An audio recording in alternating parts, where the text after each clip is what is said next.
Why was the dog always sitting by the vent? The answer broke her heart. Some dogs bark, some wag their tails. Bran just waited. Every night, he sat by the same vent in Elena and Caleb's home, unmoving, unblinking, as if guarding something no one else could hear. Elena thought it was just an old dog's habit, until the coughing started again. The same kind of cough that once left her in a hospital bed for 3 long months. Caleb changed the filters, called in experts.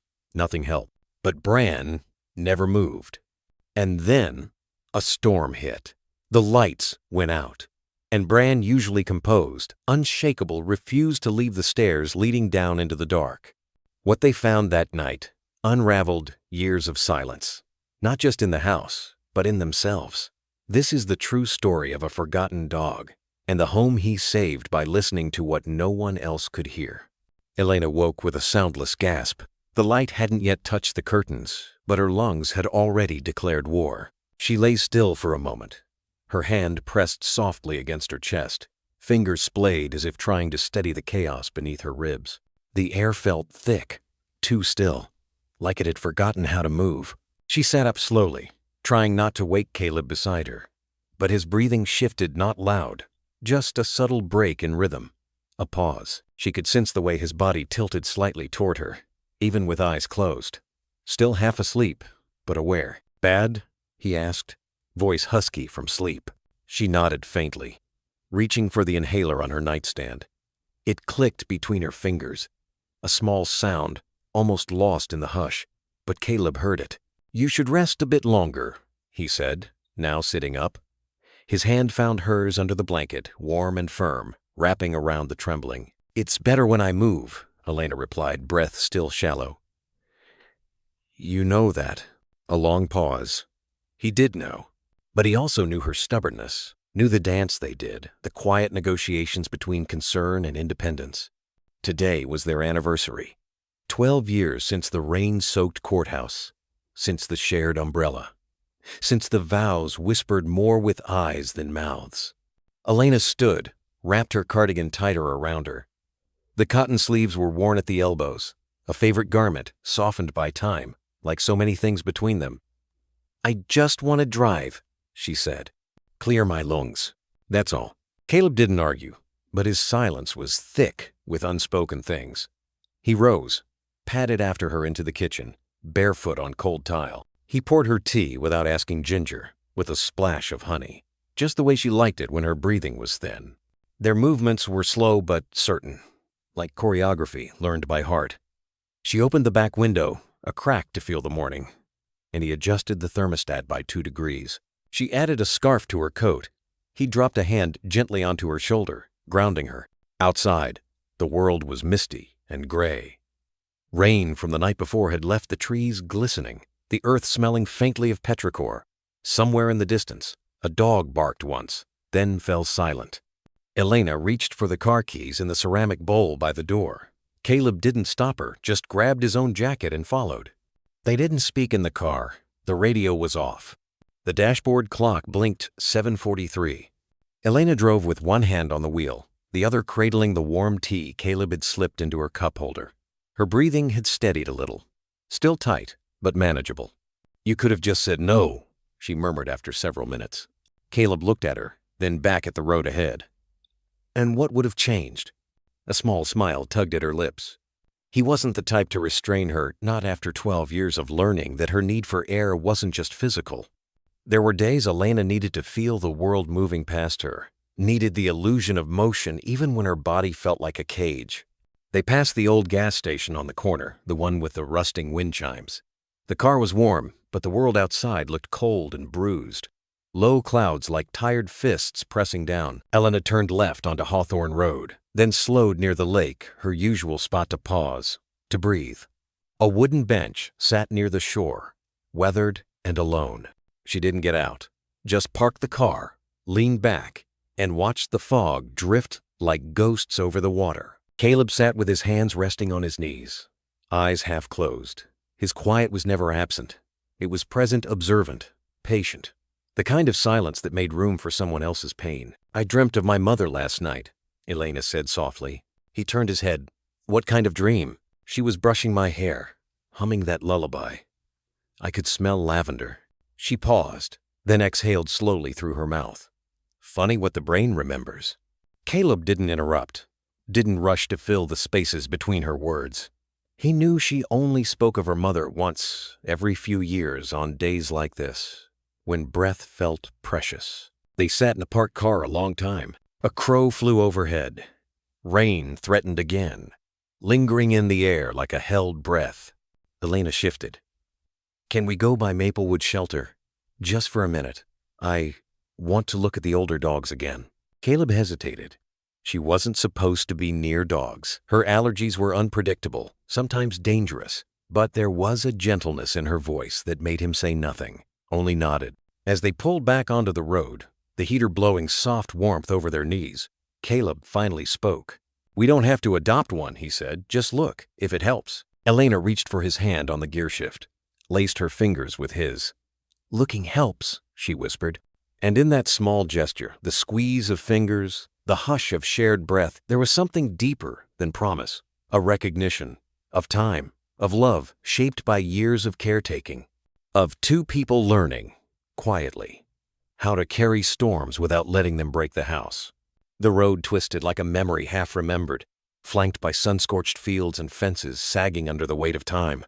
Dust curled in the air behind Elena's car, a silver outline in motion, humming softly through the back roads of the countryside. Her breathing was steadier now, though the tightness still lingered in her chest like a ghost she had grown used to hosting. She hadn't planned to drive this far. A faded wooden sign passed by Hollow Pines Canine Sanctuary, almost too quickly to read. She should have driven on. Caleb would worry, but something tugged, quietly insistent, like a whisper behind her ribs. Elena turned onto the gravel path. The sanctuary sat behind a thicket of pines, sheltered from the world in a hush of bark and shadow. The building wasn't much a barn converted with chain-link runs and patched roofs, the kind of place that had more heart than funding. As she parked, the late morning light fell in fractured gold through the trees, and the air smelled faintly of cedar, iron, and old lives waiting. She stepped out of the car, her boots crunching on gravel. No receptionist. Just a clipboard in a cracked plastic box labeled Visitors and a laminated sheet taped to the front door with directions. Please do not feed or touch the dogs without staff assistance. The place felt abandoned, but not empty. Somewhere inside, a low bark echoed, not desperate, just aware. She followed the sound. The kennel hall was quiet, save for the occasional shuffle of paws or soft snuffle behind metal mesh. Dogs of all shapes and ages lifted their heads as she passed, some barking once, others watching in cautious silence. A young staff member appeared, a boy, maybe 19, with a sunburnt neck and cautious eyes. You looking to adopt? I don't know, Elena said honestly. I just saw the sign. He nodded like he understood. We get that a lot.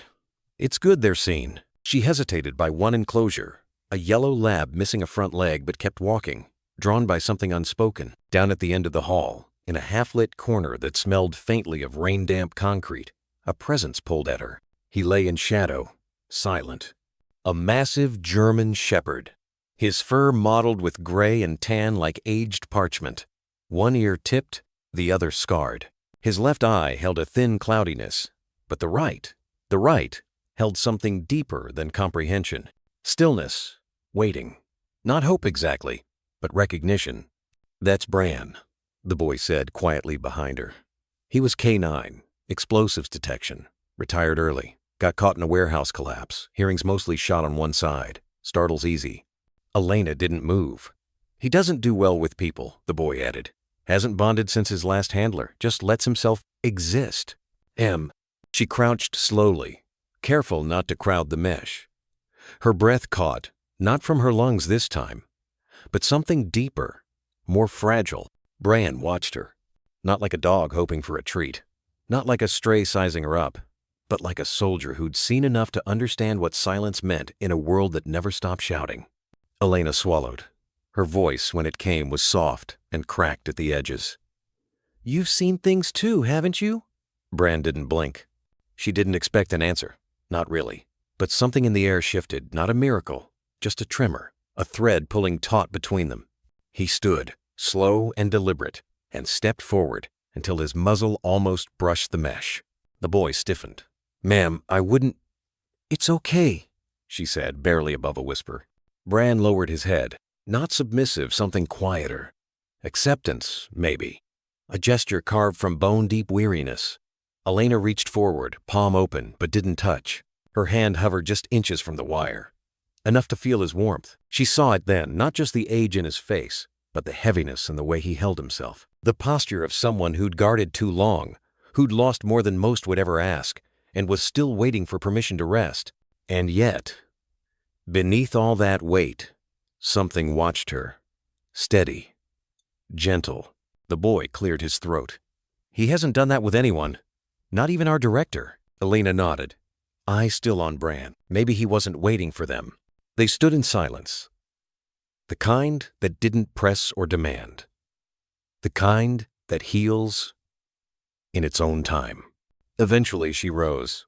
Her chest ached, not from breathing now, but from the awareness of something unfinished.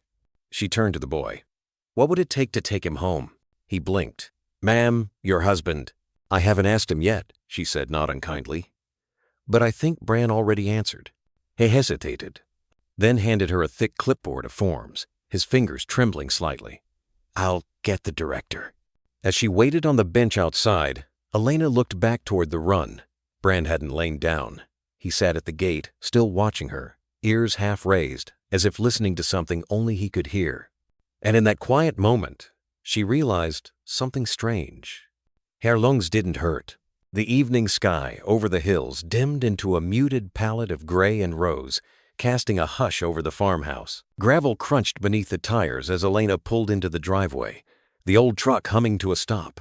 Bran sat upright in the passenger seat, not barking, not whining, just watching. His ears perked at the faint rustle of curtains inside the house. Caleb was already standing on the porch, arms crossed, his flannel sleeves rolled up, jaw tight. The porch light hadn't come on.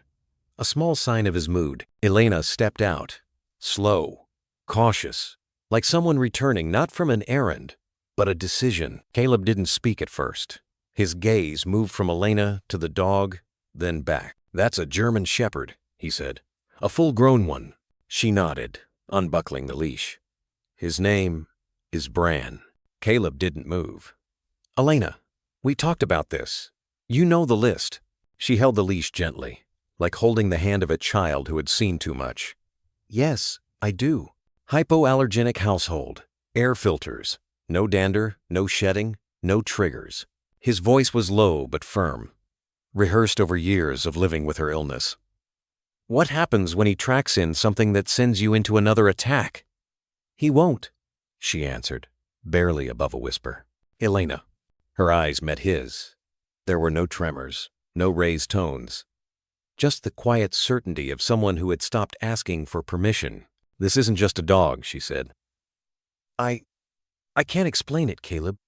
But when I looked into his eyes," her voice cracked just slightly, like a glass under tension. "I saw myself." He stepped off the porch, slowly, tension in every line of his body. The space between them was filled with old conversations and unspoken fears. He looked at Bran, then back at her. "Elena, you've been stable for nearly 3 years. We've worked for that. The medications, the diet, the house, everything's balanced." "I know," she said softly. "But what if the balance isn't just about control? What if it's about meaning?" Silence. Only the crickets dared speak. Bran stood still beside her, watching Caleb not with aggression, but a deep stillness, as if he knew the man in front of him was not the enemy, but the last gate. "I'm not trying to replace anything," Elena added. I think Bran needs healing too. And maybe that's what I need to keep breathing." That stopped Caleb. He looked at her then, not as a patient, not as someone fragile, but as the woman who had once dragged him out of a bottle after his brother died. The woman who, on their 5th anniversary, made him promise to build a life rooted in grace, not fear. He sighed, rubbing the back of his neck. 1 week, he said. "We try it for 1 week. If your lungs react, I'll take full responsibility." "You already do," he muttered. That night, Elena laid in bed with the window slightly open. The air was crisp, laced with the faint scent of pine and hay. Beside her, Caleb shifted under the covers, silent. No music played, no wind stirred, just the steady rhythm of two people adjusting to the presence of a third. On the other side of the door, Bran curled up on the hallway rug. His body formed a half moon, his breath slow, one ear tilted slightly toward the bedroom as if listening not to sounds, but emotions. Caleb glanced toward the door. He's sleeping there? He didn't want to leave.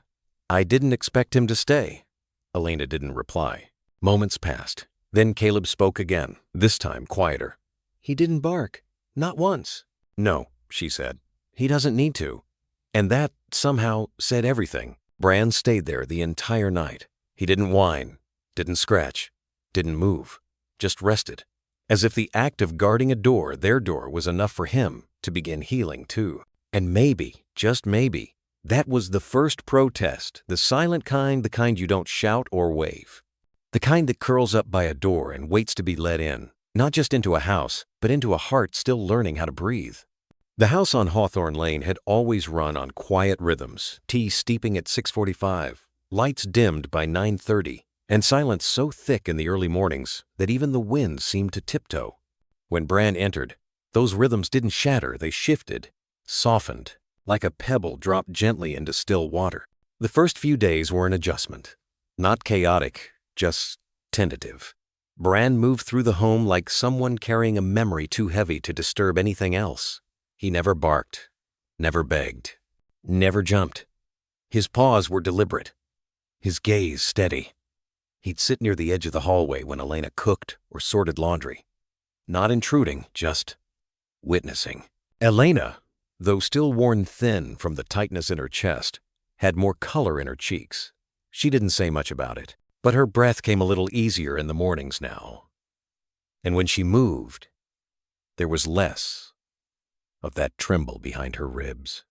Maybe it was the walk slow, early ones, with Bran trotting just behind, always checking the pace. Or maybe it was just the company. Bran began small patterns of his own. On the second morning, he gently pawed at a closed cabinet in the hallway, then sat. Elena followed, curious, and opened it. Inside were water bottles, tucked into a woven bin she had long forgotten. From that day on, when her coughs lengthened or the wheeze crept back into her lungs, Bran would quietly disappear and return, bottle clasped between his teeth. No theatrics, just service. He wasn't trained to be a service dog, not officially, but there was something in him perhaps embedded by years past, or perhaps born from his own wounds that knew how to read a room, a breath, a body unraveling quietly. One afternoon, Elena was folding linens, and a sharp, invisible hand gripped her chest. She stumbled slightly, hand gripping the edge of the kitchen sink. Before she could speak, Bran was there, muzzle pressed to her side, gaze level, steady. She leaned into him without thinking, and for the first time in weeks, didn't feel alone in her struggle. Caleb watched from the doorway. He didn't say anything then, but his arms were crossed tighter than usual. At dinner that evening, they sat across from each other, Elena with her herbal tea, Caleb with his untouched plate of roasted chicken and carrots. Bran lay by the pantry, eyes closed, tail gently flicking. He's not even trying to get on the couch, Caleb finally said. Elena looked up, surprised at the shift in tone. He knows it's not allowed. And how does he know that? You told him? I didn't have to. Caleb shook his head, lips pulling tight. You're romanticizing it. I'm not, she replied softly, folding her napkin. I'm just observing what is. He leaned back. You do realize we have air filters in every room, a vacuum with a HEPA attachment. And you've spent a year trying to build a hypoallergenic bubble just to what? Invite fur and dander in through the front door?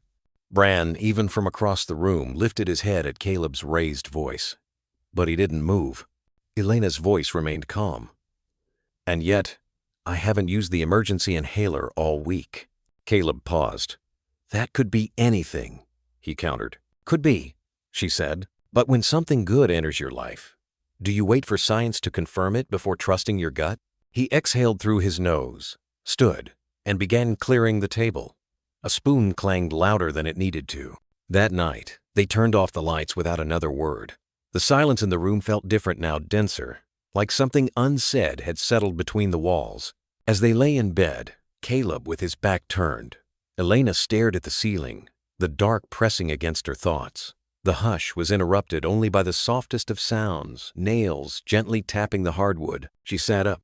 Bran had curled himself at their bedroom door, chin resting on his paws, body still as stone. He wasn't whining. He wasn't pacing. Just there, guarding. Elena rose quietly, stepped toward him, and knelt. Her fingers found his ears, scratched gently. "You don't have to prove anything," she whispered, the words trembling on her lips. "Just stay." Bran's eyes closed slowly, not in sleep, but in answer. In the dim glow of the hallway light, Caleb turned to see her silhouette kneeling beside the dog, the woman he loved, the one he couldn't protect from her own body, now resting her faith in an animal he didn't choose. He said nothing, but he didn't close the door either. And when the morning came, the air was lighter. Not clearer, not healed, but less lonely. As if something ancient and wordless had taken root in the quiet and stayed. It started with a simple walk down the hallway. Late afternoon light filtered through the narrow windows, bathing the house in that muted gold that only seemed to arrive when everything else had gone quiet. Elena moved slowly, fingertips grazing the textured wallpaper, her breath steady but shallow. The air was still, the kind of stillness that makes you notice your own heartbeat, your own weight in the room. Bran padded beside her, each of his steps silent on the hardwood. He had learned her pace, her silences. He matched them. A living shadow with fur like storm-washed stone and eyes that flickered like dying embers when the light hit just right. She turned the corner near the end of the hallway toward the old storage room they hadn't opened in years. But the moment her hand brushed the doorknob, Bran froze. No growl, no bark, just the sudden halt of movement. His ears snapped forward, his body locked in a silent tension. And then, as if drawn by instinct, deeper than training, he stepped in front of her and planted himself between Elena and the door. "Bran?" she asked, puzzled, her hand still hovering near the knob. He didn't look at her. His eyes were fixed on the wood grain of the door, as if trying to see through it. Nose lifted slightly, inhaling. That's when she caught it too, a faint scent that didn't belong. Not mold, not old books or forgotten photo albums. Something sharper, cleaner, a smell that stirred something unpleasant. Like metal under a summer sun, a coppery tang at the back of the throat. She stepped back a little. "It's probably just rust," Caleb said later, arms crossed loosely as he leaned against the kitchen counter. "We haven't been in there since before the renovation. Pipes or nails maybe. There's an old toolbox in there, isn't there?" Elena stirred honey into her tea. Slow circles, her eyes following the movement of the spoon more than her husband's explanation. "Maybe," she murmured. Caleb gave a small shrug. "Or a rat. Bran's being protective. It's what dogs do." But Bran wasn't chasing rats. That evening, long after the sun had dipped behind the hills and the lamps cast soft pools of warmth over the living room, Bran remained stationed near the hallway. He didn't whimper or pace. He simply sat, a sentinel. When Elena passed by to turn off the lights, she caught him pressing his paw near the doorframe, sniffing again. "Come on, boy," she whispered gently. "It's okay." But he didn't budge. Instead, he walked a few steps down the hallway with her, then doubled back, placing himself again just outside the storage room. That night, as Elena and Caleb lay in bed, moonlight filtering in through gauzy curtains, they could hear it faintly. Scratch, pose, scratch, a keyed, rhythmic movement, not disparate, not frantic, intentionnel, deliberate.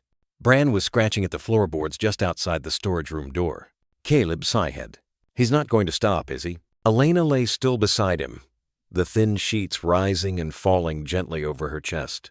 Her hand rested on her abdomen, as if grounding herself. "No," she said softly. "He knows something." Caleb turned toward her, a shadow in the moonlight. "It's a dog, Elle. He's probably reacting to the smallest draft, or a smell from years ago. You can't take it as some kind of sign." She didn't argue, just closed her eyes, letting the silence bloom between them. But even as sleep crept in, Elena could still hear it, the quiet protest, the insistence of a dog who had seen too much and forgotten too little. Bran wasn't just being stubborn, he was drawing a line. He would not let her cross it. Elena found him there again. It was early, barely light out, and the bedroom still carried the hush of sleep. Outside, the wind pressed gently against the old glass panes, whispering through the tree limbs like an unsettled breath. She shifted beneath the quilt, brushing back a strand of hair, and that's when she saw Bran. He was sitting motionless by the window, not looking out, looking down at the vent. Elena pushed herself up slowly, careful not to wake Caleb. The boards creaked under her bare feet as she approached, the way they always did in that room, more tired than old. "Bran?" she whispered. He didn't flinch, just stared, ears up, nose angled low to the floor, almost reverent, not sniffing, not growling, just watching. She followed his gaze to the narrow slits of the air vent nestled against the wall under the window. The metal was slightly dulled from age, faintly rusted at the corners. She kneeled beside him, running her fingers over the grill. It was cold. Then it hit her. A tightness in her chest, sharp, familiar. She drew back suddenly, coughing. Not hard, not choking. Just enough to make her eyes water, her lungs clench the way they used to before she got her medication under control. She hadn't had an attack in nearly 8 years. Not since they left the city. Not since they buried that life behind them and started over here, in this quiet place where the air always smelled like pine and earth. But now, crouched beside Bran, the old weight was returning. She stood slowly, hand pressing against her ribs, waiting for the feeling to pass. It did, eventually. Bran looked up at her once, as if to say, "You feel it too." That afternoon, Caleb changed the filter in the HVAC system. He climbed into the crawl space, muttering to himself about dust and insulation and the mice he hoped weren't nesting in the ductwork. "I checked the entire line," he said when he emerged, brushing cobwebs off his sleeves. "Filter was a little dirty, but not bad. I replaced it anyway." Elena nodded, but her expression didn't ease. She glanced toward the bedroom. "You didn't smell anything strange?" "Number just, attic air. You sure your asthma's not flaring from the weather shift?" "Maybe," she replied, but her voice was distant, somewhere between doubt and memory. That night, Bran returned to the same spot. He didn't sleep, didn't lay down, just sat by the vent as if standing vigil. His breathing was calm, but his muscles held a subtle tension, as though he were listening to something only he could hear, a frequency beneath human perception, a heartbeat behind the drywall. Elena couldn't stop thinking about the scent she'd noticed earlier. It wasn't mildew, it wasn't dust, it was thinner, almost clinical, like antiseptic dulled by time. She remembered hospitals from her childhood, visiting her grandfather in the cancer ward. The smell of vinyl gloves, of metal trays, wiped too often with bleach. That strange in-between scent of chemicals trying to mask decay. She felt it again, faint but present, every time she passed the window. It clung to her skin like shadow. And yet Caleb smelled nothing. "I think you're just stressed," he said, gently rubbing her back. "You haven't been sleeping well. You're probably more sensitive to things than usual." Elena nodded, but inside, the doubt bloomed wider. Bran had changed. He wasn't eating as eagerly. He didn't bark at the squirrels anymore or tug at his leash when they walked the trail. He had grown quiet, watchful, not fearful, but alert in a way that unnerved her, like something was happening behind the walls, like something had come back with them. The next morning, Elena knelt by the vent again. Bran was there, his body warm beside her. She unscrewed the front plate gently, exposing the mouth of the duct. A hollow stretch of dark. She reached inside, fingers brushing the aluminum. Cool, dry, empty. But her breath caught again. A slight wheeze. Not painful, but wrong. Bran pressed closer, as if to steady her. His paw came forward, resting lightly on the edge of the vent, as though he too was reaching for something he couldn't quite name. For a moment, Elena imagined something behind the grate. Not something alive, but something old, embedded, like a memory soaked into the drywall. A presence that didn't need a body to linger. She closed the vent carefully, hands trembling. Later that day, she called her doctor and scheduled a breathing test. Caleb raised an eyebrow when she told him, "You think it's that bad?" "I just want to rule things out," she said softly. But it wasn't just about her lungs. It was about Bran. The way he refused to leave that spot. The way his eyes followed something that wasn't there.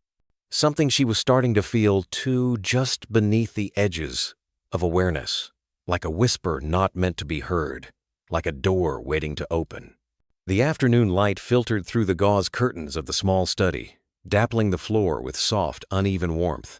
Elena sat cross-legged on a cushion beside her desk, a ring of second-grade reading materials fanned out around her. The children on her screen, their pixelated faces beaming with curiosity, chattered over one another, asking about frogs and fairy tales. She smiled, nodding along, her voice gentle but slightly breathless. Bran lay just out of view of the camera, his large frame stretched across the cool wooden floor. His ears twitched at the sound of her voice, registering every change in cadence. He wasn't sleeping. Not really. He never did during these calls. He watched. It started with a small sigh. Elena rubbed her temple, just once. Then came the subtle shift of posture, the arch in her back flattening slightly, as though her ribs no longer had room to rise. Her voice hitched on the word princess, so soft the children didn't notice. Bran did. She tried to push through it as always. A laugh, a nod, a small intake of breath that barely made it past her lips. But her hand, the one closest to her chest, curled. That was enough. Bran rose slowly, deliberately, and moved toward the corner where she kept a lined basket with her teaching supplies. Stickers, flashcards, hand lotion, and a half-full water bottle she hadn't touched since the morning. He pressed his snout to the bottle, then gave it a firm, single nudge. The plastic rattled gently against the wicker, tipping to the side. Elena blinked. Her mouth was dry, her breath shallow. Her screen dimmed slightly, her students still talking, their voices echoing at a strange distance. She didn't understand what he'd done at first. Only that he was there. Bran nudged the bottle again, firmer this time. Then he looked at her, really looked. Not with the gleam of a trick-seeking pet, but with the solemn gaze of something that had been trained for moments like these. Something that had remembered. Elena reached out and took the bottle with trembling fingers. The first sip stung her throat. The second steadied her hand. "Miss Elena?" A small voice called from the screen. "Are you okay?" She cleared her throat, brushing a curl behind her ear. "I am now, sweetheart. Let's keep reading, shall we?" Bran lowered himself back down, but didn't retreat. His eyes remained fixed on her, as if measuring every breath she took and waiting. Later, once the session ended and the screen dimmed to black, Elena remained seated, the empty bottle resting against her shin. The house was quiet, the kind of quiet that followed a held breath, finally exhaled. She turned to Bran. "You knew." He didn't move. Elena leaned forward. "I didn't say anything. I barely noticed it myself." Bran's ears shifted slightly, his eyes meeting hers. A pause. Then, as if in response to something deeper than language, he tilted his head to one side. Not sharply, slowly, as if listening for a sound only he could hear. That simple gesture, wordless, tender, aware, cracked something open inside her. Not fear, not even awe, trust. She knelt, carefully, letting her hand rest lightly on the top of his head. He didn't flinch, he didn't lick. He simply closed his eyes. "Thank you," she whispered, voice nearly lost in the room's hush. There were no words after that. Only stillness, and the low thud of his tail once against the floor like a heartbeat shared. That night, she told Caleb what happened. They sat across from each other at the kitchen table, she with her chamomile tea, he with his late-night reports open on a laptop. The room smelled faintly of lemon soap and ink toner. Bran was curled beneath the table, unmoving. "He pushed it toward me," she said quietly. "The water." He knew. Caleb didn't look up. "He probably saw you glance at it." "I didn't," she said. "At least, I don't think I did." He offered a small, polite shrug. "Maybe it was coincidence. Or maybe he's just smart." Elena nodded, but there was a far-off look in her eyes. "Maybe," she said. Then softly, almost to herself, "It didn't feel like coincidence." "Oh." The conversation dissolved into other things. Electric bills, class rosters, Caleb's new lab assistant who wore too much cologne. But that moment, between her and Bran, lived elsewhere. Not in the dialogue of skepticism or routine. It lived in a pause, in a tilt of the head, in a water bottle pushed by a paw trained not by chance, but by memory and instinct. Bran slept that night by the edge of her bed, not touching, not crowding, just near enough for her to hear the quiet rhythm of his breath. It was the first night in weeks she didn't reach for her inhaler. The night had fallen soft and low, like breath against glass. Outside their quiet home, the wind threaded through the trees, whispering old songs through their leaves. Inside, the silence carried its own kind of weight, the hush of a house where everything felt like it might wake if stirred too suddenly.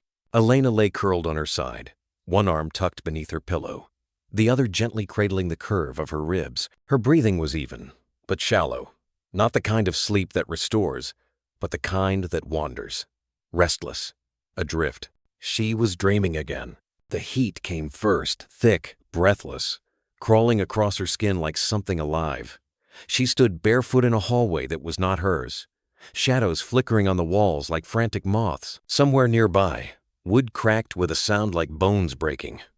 The air pulsed with urgency, and in the distance, someone called her name, but it sounded warped, dragged through smoke. Elena? She turned toward the voice and saw him, Bran, standing at the edge of the fire. The flames licked high around him, but he didn't flinch. His coat shimmered with embers, but he didn't burn. His eyes, clear and unblinking, found hers. Then he ran, not away but through, straight into the fire. She screamed, reached out, but her legs would not move. Her voice was caught in the smoke, and the world began to collapse, inward walls folding like paper, the floor giving way beneath her. Elena. This time, the voice was close, real. She jolted awake. A sharp gasp tore through her lungs, and for a moment, she didn't know where she was. The room spun. Her skin was damp with sweat. The sheets tangled around her legs like vines. And then, the weight. A paw, warm and trembling, pressed gently against her forearm. Bran. He was sitting at her bedside, his head low, ears slightly pulled back. He let out a soft, high-pitched whine. Not panic, not demand, but concern, empathy. It sounded like apology, almost. Like he had seen something she hadn't yet understood. Elena blinked through the haze. Her heart was still racing. The smell of smoke clung to her senses, though none lingered in the room. She reached out slowly, her fingers brushing the side of Bran's face. He leaned into the touch, his tail giving a single tentative thump against the floor. "How did you know?" she whispered, her voice still hoarse from sleep. Bran didn't answer, of course, but he didn't move either. Just kept his paw on her, as if anchoring her to the moment, pulling her back from something she hadn't realized she was drifting into. From the hallway, a floorboard creaked. Caleb stood there, framed by the soft light spilling from a nightlight behind him. He hadn't said anything, hadn't meant to watch, but he had been standing there long enough to see Bran's paw reach out, the way Elena's breathing had changed, the way something unspeakable had passed between them in the quiet. He wasn't sure what unsettled him more, the intensity of the dream that had pulled her so deeply under, or the dog that had somehow pulled her back out. "I thought I heard you," he started, then trailed off. Elena looked over, eyes adjusting. I had a dream about fire. Bran, he woke me." Caleb's jaw tightened just slightly. "He probably just heard you moving, or talking in your sleep." She didn't argue, not with him. But her gaze returned to Bran. And Bran still didn't leave. Later, when Elena had finally fallen back asleep, slower this time, guarded Bran remained at her side. He didn't curl up like he usually did, didn't lie down by the door like he had on the first night. Instead, he sat like a sentry, eyes on the window, chest rising and falling with careful rhythm, as though he were listening for something only he could hear. Caleb stayed awake longer than he meant to, leaning against the doorframe with arms crossed, watching the dog watch the room. Something wasn't adding up. It wasn't just that Bran seemed unusually alert that could be explained away by instinct, by training, but it was the way he acted when no one was looking, the silent gestures, the subtle tilts of his head, the way he followed Elena, not like a pet, but like someone who understood more than he should. That dream, too, it wasn't like her. Elena rarely dreamed vividly, and when she did, she never remembered. But tonight, she had woken up already talking, breath catching in her throat, reaching out like she was falling. And Bran had been there, already, waiting. Caleb looked down the hallway toward the guest room where he'd started sleeping most nights, giving Elena space, giving himself breathing room he wasn't sure helped. Before he turned to go, His eyes lingered once more on the shape of the dog beside his wife. In the dark, Bran lifted his head slightly, just enough to meet Caleb's gaze. Not a challenge, not submission, just a look. Direct, calm, knowing. It held for a second longer than it should have. Then Bran looked away. And somehow, that unsettled Caleb more than anything else. The next morning, sunlight spilled softly across the living room floor. Elena sat curled on the couch, wrapped in a faded knit throw, fingers tracing the rim of her tea mug. She hadn't said much about the dream over breakfast, just that it left her shaken, tired.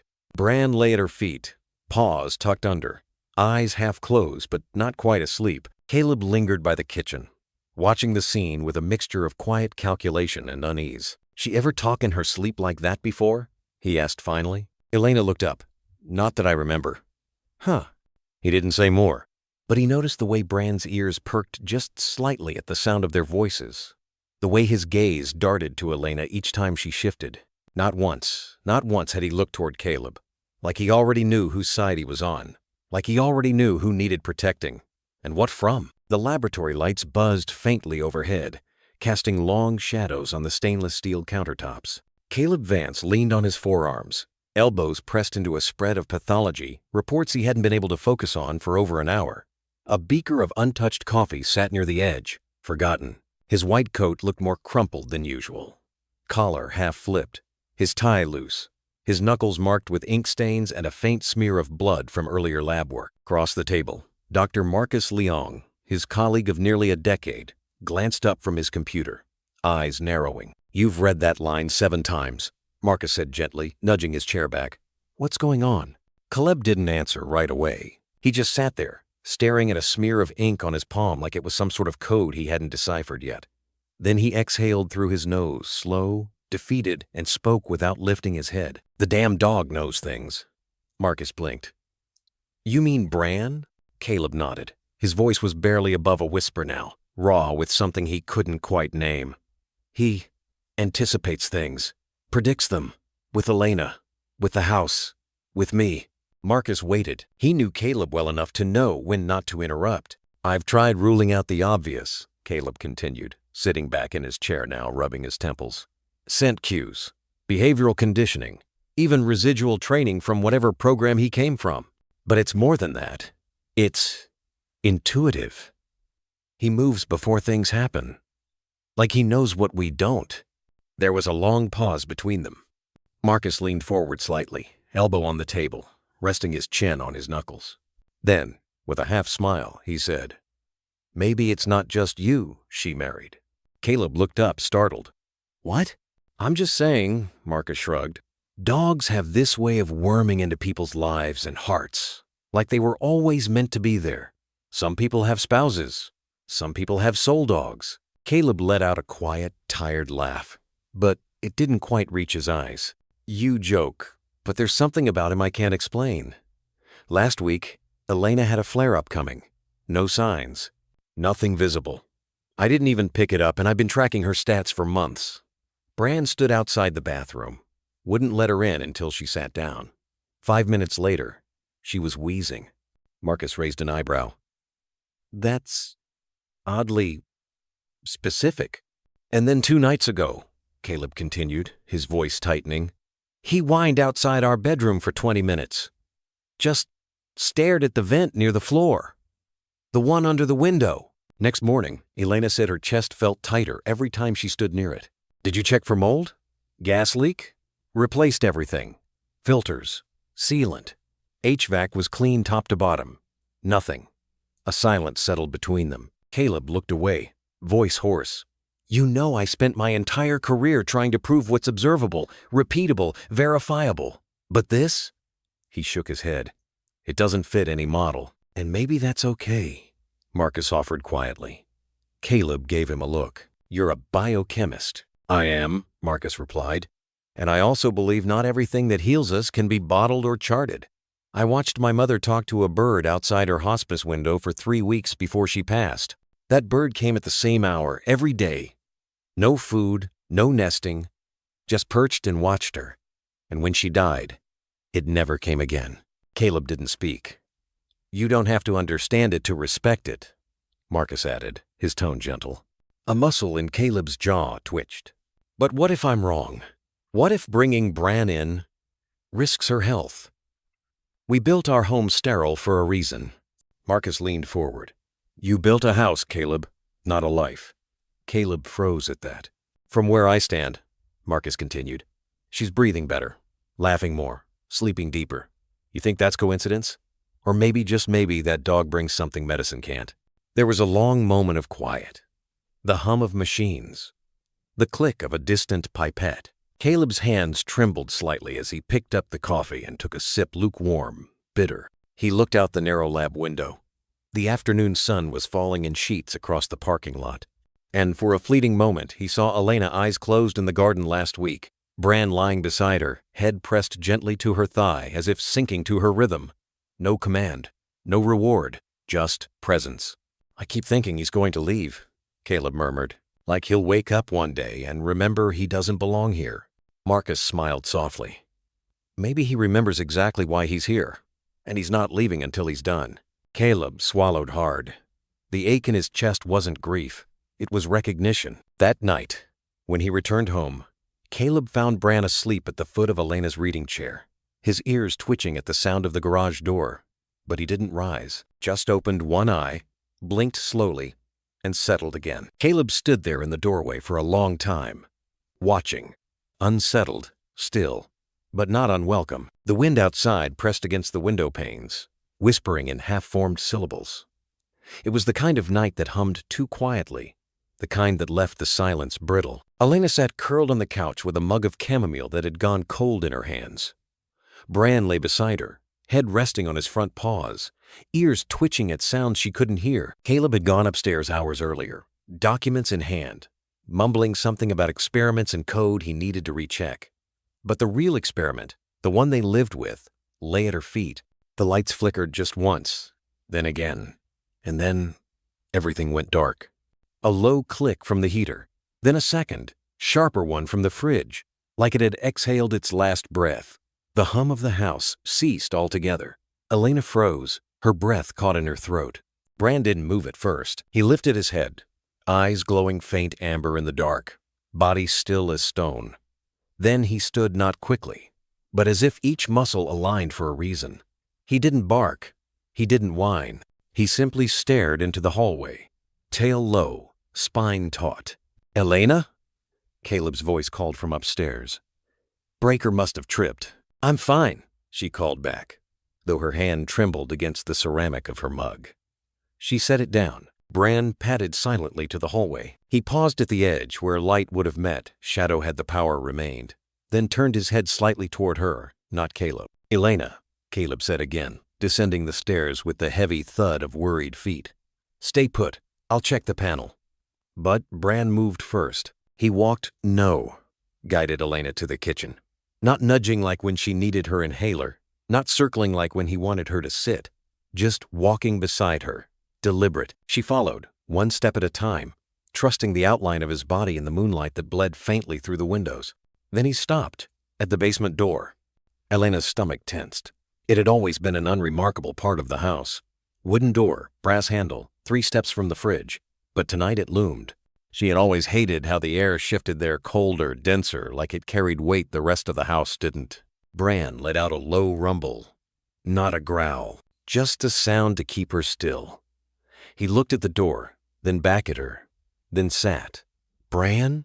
She whispered. He didn't move.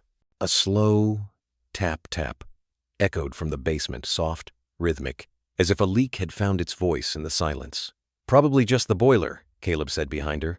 Happens after power surges. But Bran didn't let up. His eyes stayed locked on the door. When Caleb stepped forward to reach for the knob, Bran stood and blocked him. What the hell? Caleb muttered. He doesn't want us down there, Elena said quietly. It's a power outage, Caleb replied, more forceful now. He's just reacting to your nerves. But Bran's body said otherwise, firm, unyielding, his tail no longer twitching. He didn't bark. He didn't bare teeth. But his presence was as solid as the wall behind them. Elena, you're breathing, Caleb said suddenly. his tone snapping with concern. She blinked. Her hand reached for her chest, instinctively shallow breaths, dry mouth, and that familiar pinch behind the sternum. Her inhaler was in the drawer 3 feet away, but Bran had already turned. He was there before she reached it, pawing the drawer's edge once. She opened it, hands fumbling, and took a long pull of medicine. Relief came like a tide, slowly receding. "He knew again," she said, breath catching on the words. Caleb didn't reply. The dripping from below continued, and now she heard something else faint, wet coughing, like someone trying not to be heard. But the basement was supposed to be empty. "Did you leave something down there?" she asked. Caleb shook his head slowly. "Number." They stood in silence, all 3 of them. A scientist, a woman with lungs too delicate, and a dog that refused to be just a dog. The air in the hallway felt oddly weighted, not just cold saturated, like it carried something metallic. Bran turned again to the basement door, nose twitching. He backed up a single step and lay down. Not relaxed, not asleep, just there stationed, guarding. "You're not going to move, are you?" Caleb asked softly. Bran didn't blink. Hours passed like decades that night. The power didn't return. Caleb eventually pulled a flashlight from the junk drawer, but never opened the basement, not with Bran watching. He muttered something about checking it in the morning and wandered upstairs again, jaw tight. Elena stayed on the couch. Bran didn't leave the hallway. Even when she drifted into sleep, she heard it, that steady breath, the soft shift of paw against wood, the occasional thump of his tail when she stirred. A silent oath, a vow in the darkness. And somewhere beneath them, something else breathed too. Caleb crouched low in the narrow crawl space, his flashlight catching flecks of dust that danced like quiet ghosts in the beam. The air was still, but wrong. Too heavy, too thick. He hadn't said it aloud, but something had shifted in him since the blackout. Something he couldn't reason away with data sets or graduate textbooks. The drip from the old copper pipe echoed faintly. Elena's coughing had returned the moment they flipped the main power back on, and even now, 2 floors up, he could hear the raw rasp of her breath as though it were being piped through the very frame of the house. That house? He'd once called it their haven. Now it felt like a hollow shell with a secret it refused to give up. The beam of light landed on a patch of wall behind the insulation, where the drywall met an exposed support. The texture was off fuzzy almost. Caleb leaned closer. His breath caught. There, like a bruise on the bones of the house, spread a dull, peppered stain. Mold. Faint. Just a few streaks. But something about the pattern, the way it clustered in the creases, sent a cold finger trailing up his spine. Caleb reached into his kit, pulling out a test swab, hands trembling in spite of himself. The scientist in him was still trying to take over, to stay rational. But his chest was tight, his skin crawling, and above it all, louder than his own thoughts, was a silence that screamed. Bran hadn't moved from the basement door all day, not even when Caleb passed by with his tools. Not when Elena softly called him away for his usual walk. The dog had planted himself like a soldier waiting for orders no one else could hear. His ears were alert. Not afraid, but deeply focused. A sentinel. A soul tethered to something below the surface. Caleb emerged from the crawl space slowly, swab sealed, his body coated in a fine dust that left a bitter taste in his throat. He stood in the utility room, staring down the length of the hall that led to the stairwell. Bran was there, still as the moment the power had gone out, eyes fixed not downward, but inward. Caleb dropped the swab into his test case and closed the lid. He didn't sleep that night. Instead, he waited alone in his office, fluorescent light flickering. At 2:47 a.m., the sample test returned. Airborne mycotoxins, elevated spore counts, particularly Stachybotrys chartarum, the silent killer of basements and lungs alike. Caleb exhaled shakily and leaned back in his chair, the edges of the report swimming as though the numbers themselves didn't want to be looked at. He rubbed his eyes, but sleep was impossible now. It had been happening all this time, right under his roof. While he focused on her medications, her therapy, the ever-growing stack of clinical guesses they were breathing in poison, the culprit had been in the walls, in the air. He remembered Bran pawing at the vent under their bedroom window. He remembered Elena sitting on the porch with the oxygen tank after teaching. He remembered brushing off her cough as allergies just pollen or fatigue. Never this. Footsteps padded behind him. It was Bran, quiet as ever. Eyes locked on Caleb like he was waiting for something he already knew would come. "You knew," Caleb said hoarsely. "God, you knew all along." Bran didn't blink. He simply turned and padded back to the basement door, sitting again at the top of the stairs as though he'd never moved. It struck Caleb then not just the intelligence in the dog's eyes, but the patience. The kind of waiting that wasn't passive but purposeful, not helpless, just hopeful. He thought of Elena, of her fragility in recent months, how she'd begun to seem a little smaller in her clothes, a little quieter at breakfast. He thought of all the ways he'd tried to solve her, like she was a problem on a whiteboard. But Bran hadn't tried to solve her. Bran had protected her from something no human could see.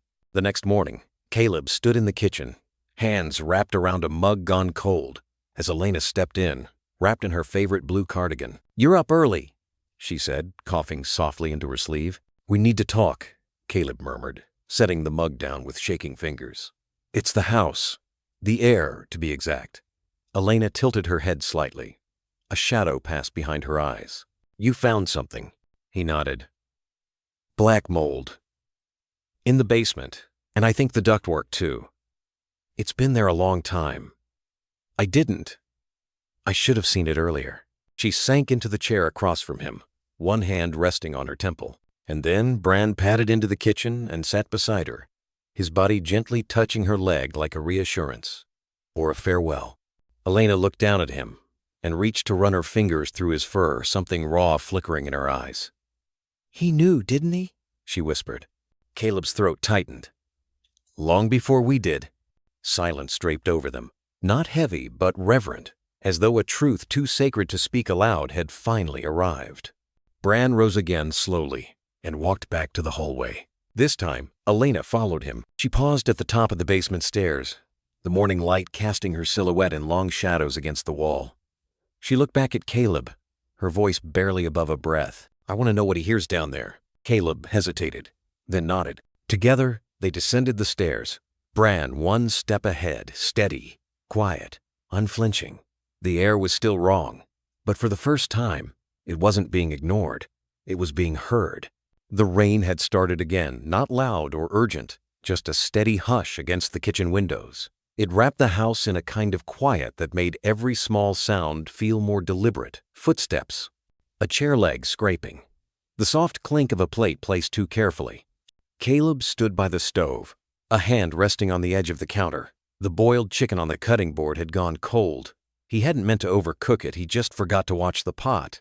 Elena had gone to bed early, her body still shaken from the cough that refused to fully leave her. She hadn't said it out loud, but he knew. She'd made it one step down the basement stairs last night before Bran's bark turned sharp, not panicked, just firm, like a sentry. Bran hadn't left that spot since. It was past midnight now. Caleb hadn't turned on any lights. The warm glow from the under-cabinet bulbs barely reached his face, casting his features into a kind of shadowed grief. He picked up a small piece of chicken, no seasoning, just water and heat, and folded it into a paper napkin.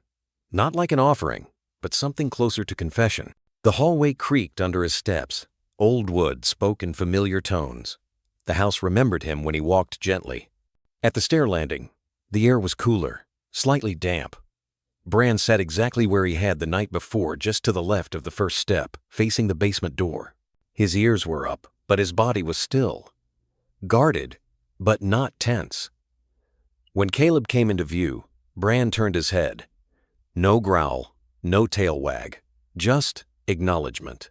For a moment, Caleb stood a few feet back, unsure if he was interrupting something sacred. The German shepherd looked older in that light, not in years, but in weight, as if holding a responsibility no one else could carry. Caleb lowered himself slowly to the floor. His knees cracked with the motion, but he didn't flinch. He settled beside the dog, just out of Paw's reach. His back rested against the wall, his shoulder just brushing the edge of a hanging coat.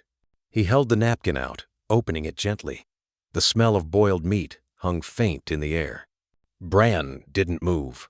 "I was wrong," Caleb whispered, not looking at him. "You knew before I did. About the air, the mold, about her."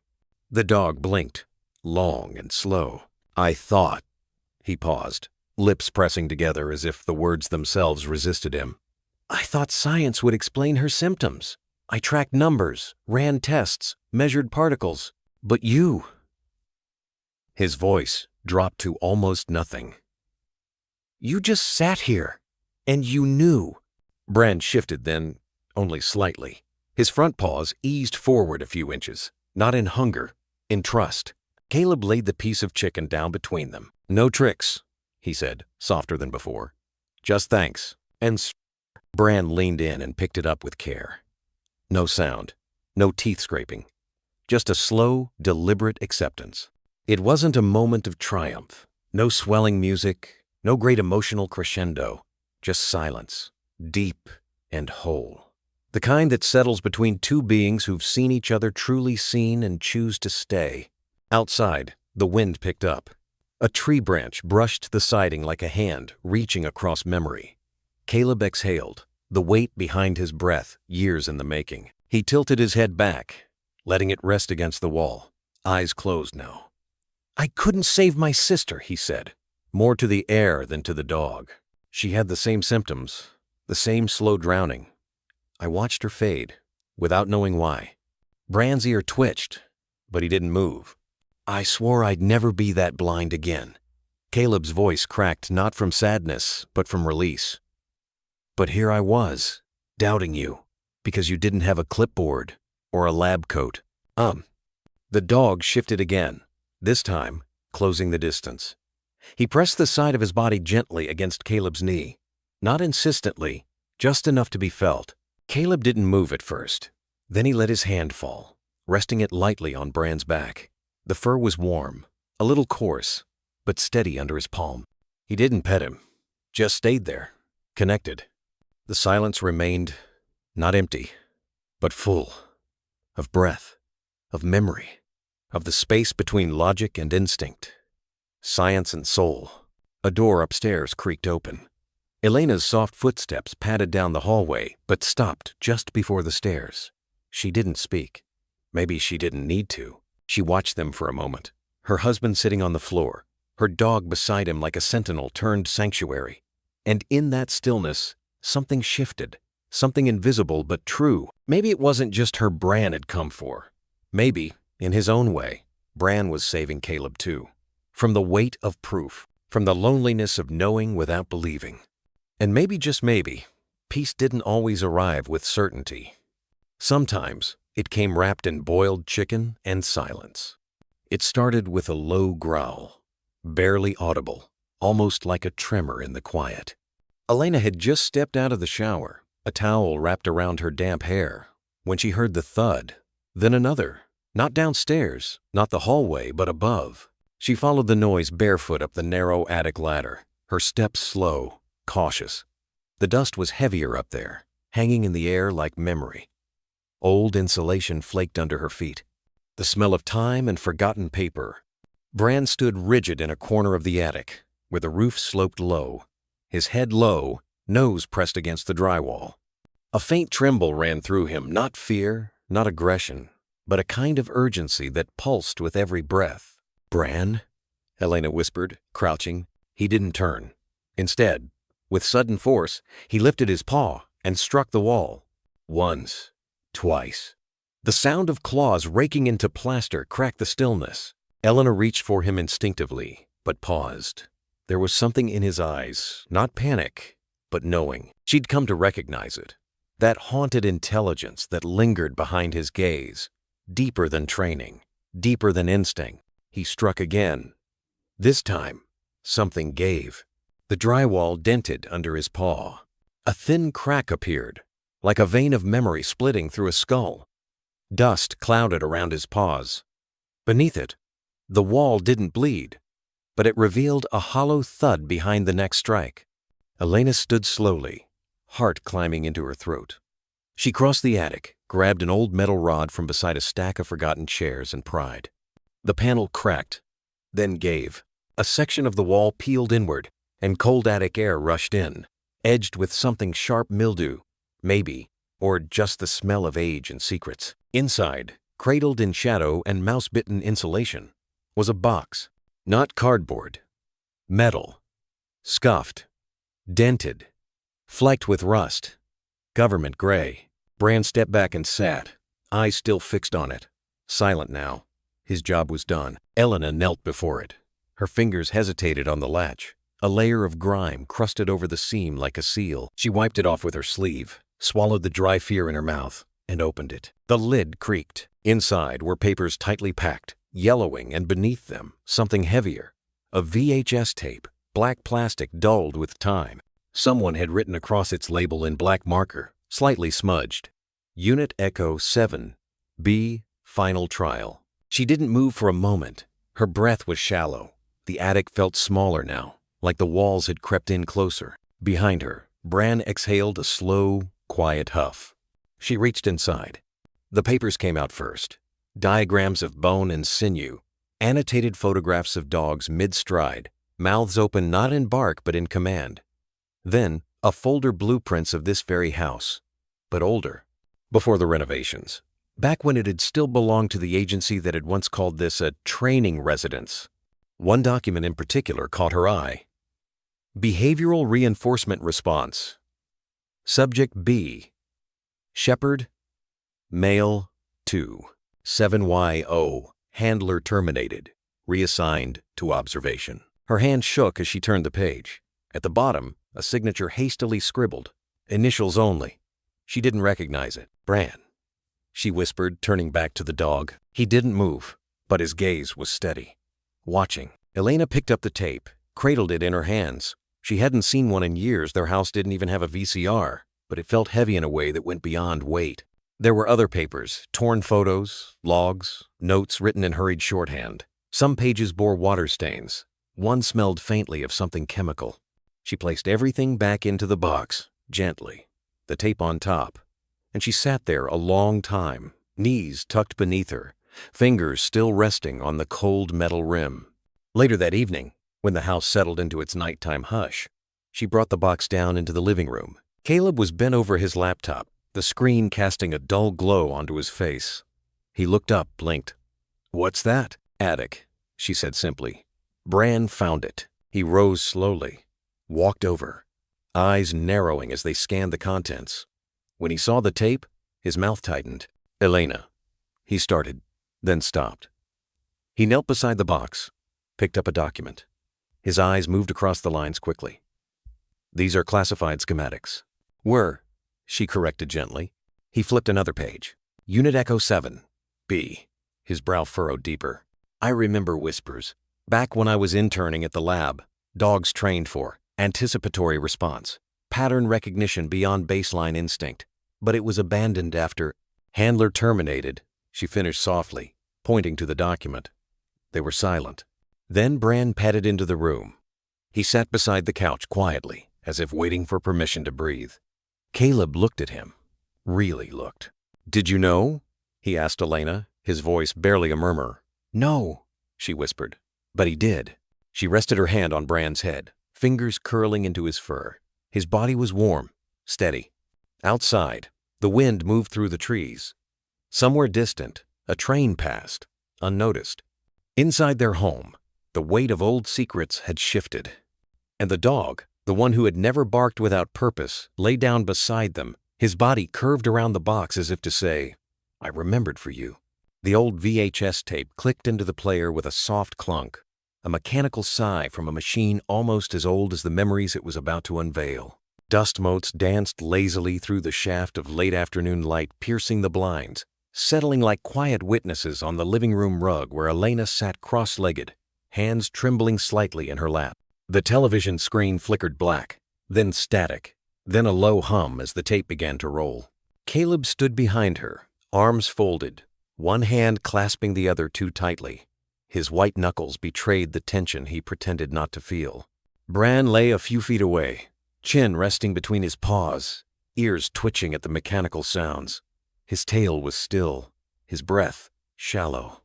And then the screen bloomed to life. Grainy footage. A smoky sky. A fire truck veering around a corner.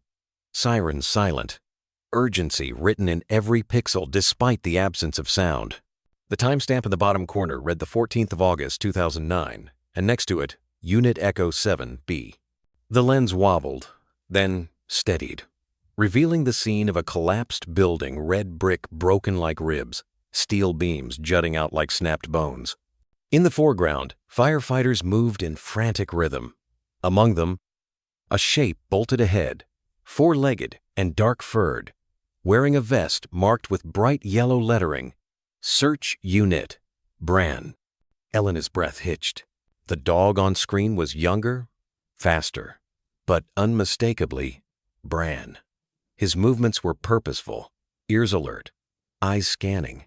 The camera followed as he slipped through a narrow crevice, tail vanishing into darkness. Moments passed, long, unbearable moments, and then a voice crackled through static. Bran's in. He's signaling. There's someone alive. Caleb moved around the couch and sat beside Elena, slowly, as though the gravity of the past demanded reverence. Bran didn't stir. He simply watched. The footage cut to a tight space. The camera had switched to a helmet feed. Jagged beams and falling ash. The lens fogged with heat. A soft whimper echoed through the space, followed by a bark sharp, urgent. Then they saw it. A little girl, no more than 6, buried beneath splinters of plaster and the edge of a collapsed bookcase.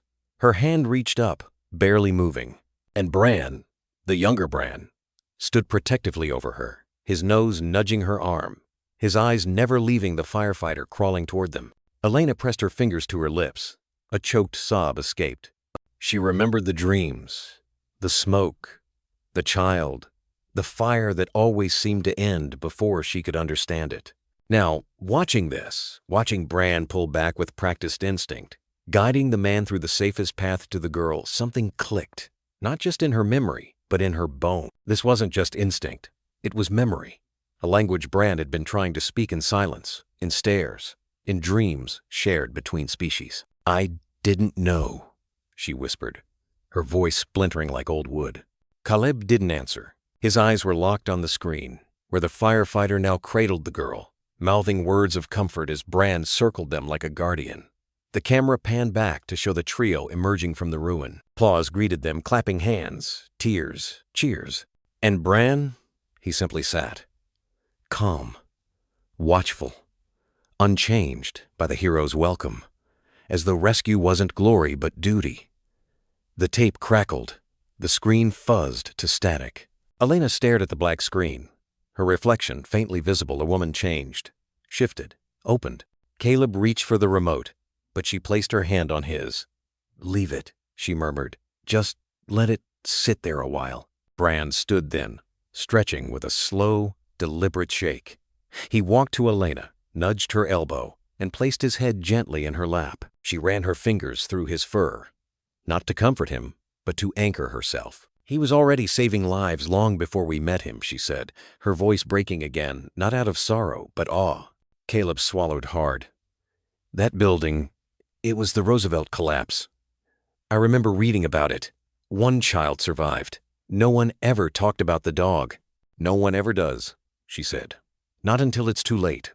Bran looked up, his eyes wet but steady, holding her gaze the way he always had, quietly, without demand, as if to say, I'm still here. Outside, the sun was beginning to dip below the tree line, bleeding gold across the room. Dust motes caught the light, like slow-falling snow.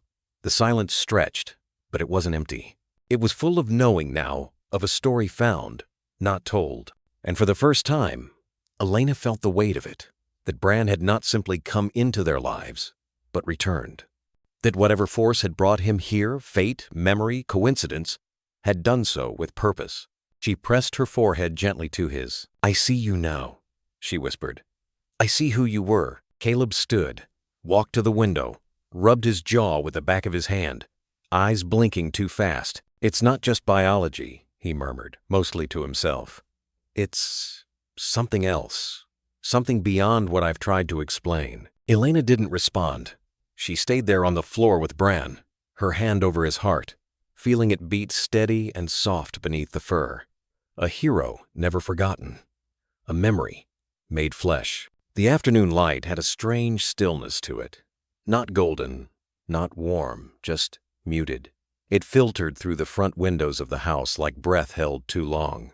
Outside, The town went about its rituals of normalcy, children on bikes, a lawnmower grumbling next door, a sprinkler ticking off rhythmically on dying grass. But inside the Moore residence, time no longer obeyed such rules.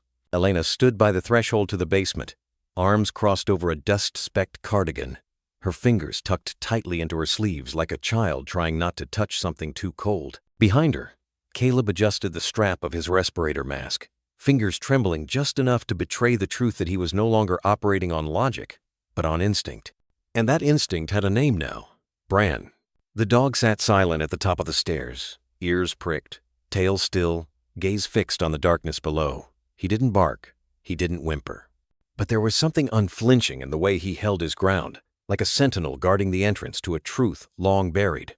Elena touched Caleb's elbow gently. "Ready?" He nodded once, swallowed, and clicked on the heavy-duty flashlight strapped to his chest. "Let's finish what he started." They descended together. The basement no longer smelled like mildew, it smelled like memory. Thick, cloying, old. The scent of boxes that had sat too long, of secrets too long kept. Caleb's boots crunched faintly against the dusty concrete as he made his way to the corner wall, the place Bran had refused to go past just nights ago. The drywall there looked no different than the rest of the room. But something in the air felt heavier, like it knew. Elena pulled on her gloves. "Let's open it." Caleb didn't respond. He raised the crowbar slowly, its edge slipping beneath the seam of the panel, and with a sharp wrench, he tore the first sheet free.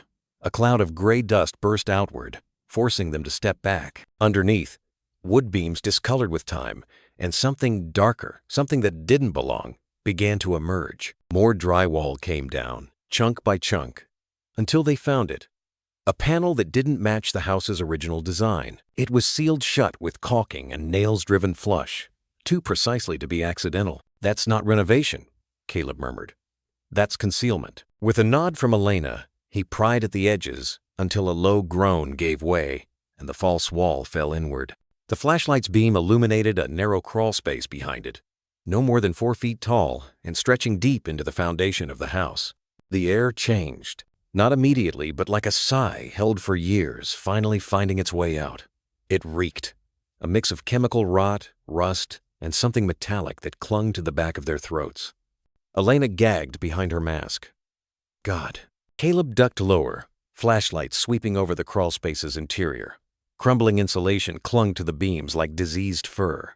Shards of asbestos tile lay cracked and curled like dried leaves, and scattered along the far wall, partially buried in fiberglass and dust, were cans, dozens of them, old pesticide containers, some leaking, labels yellowed beyond legibility.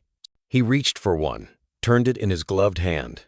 The bottom had rusted out, its contents long since seeped into the ground. "They sealed this off instead of removing it," he said bitterly. "God knows how long it's been leaching into the air." Elena crouched beside him, her eyes shining with unshed tears behind the plastic of her goggles. "All this time, and no one knew. No one except him," Caleb whispered. They both turned slowly. Bran stood at the basement doorway, still as stone. His ears weren't pinned back. His tail wasn't wagging.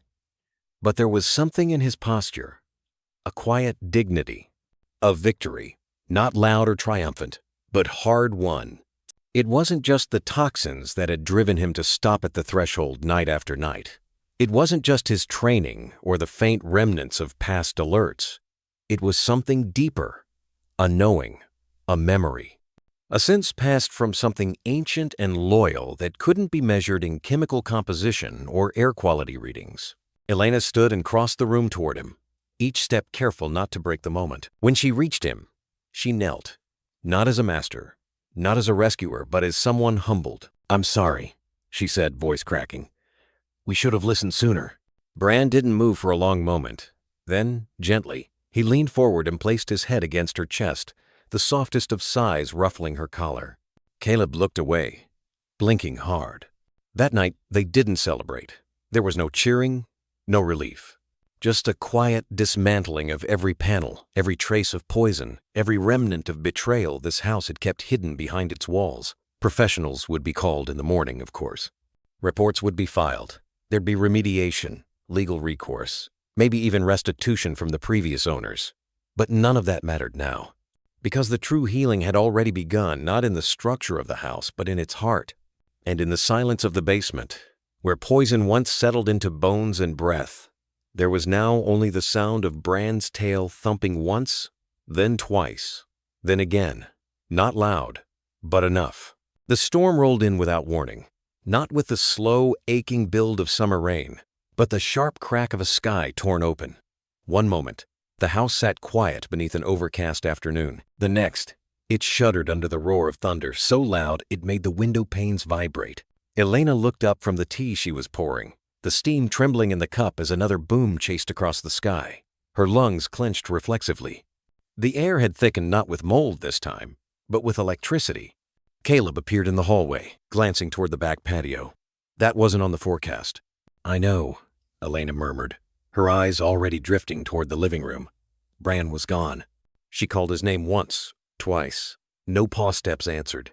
Only the shriek of a siren from the street below. One of the older ones, mechanical and raw. The kind that echoes off memory more than concrete. The sound hit like a trigger. Upstairs, something crashed. Elena didn't wait. She climbed the steps 2 at a time, her knees protesting, her breath shallow but focused. When she reached the top landing, she paused, not because she was out of air, but because the hallway felt too wrong. Charged. Every shadow seemed to twitch in place, every creak of the walls a warning.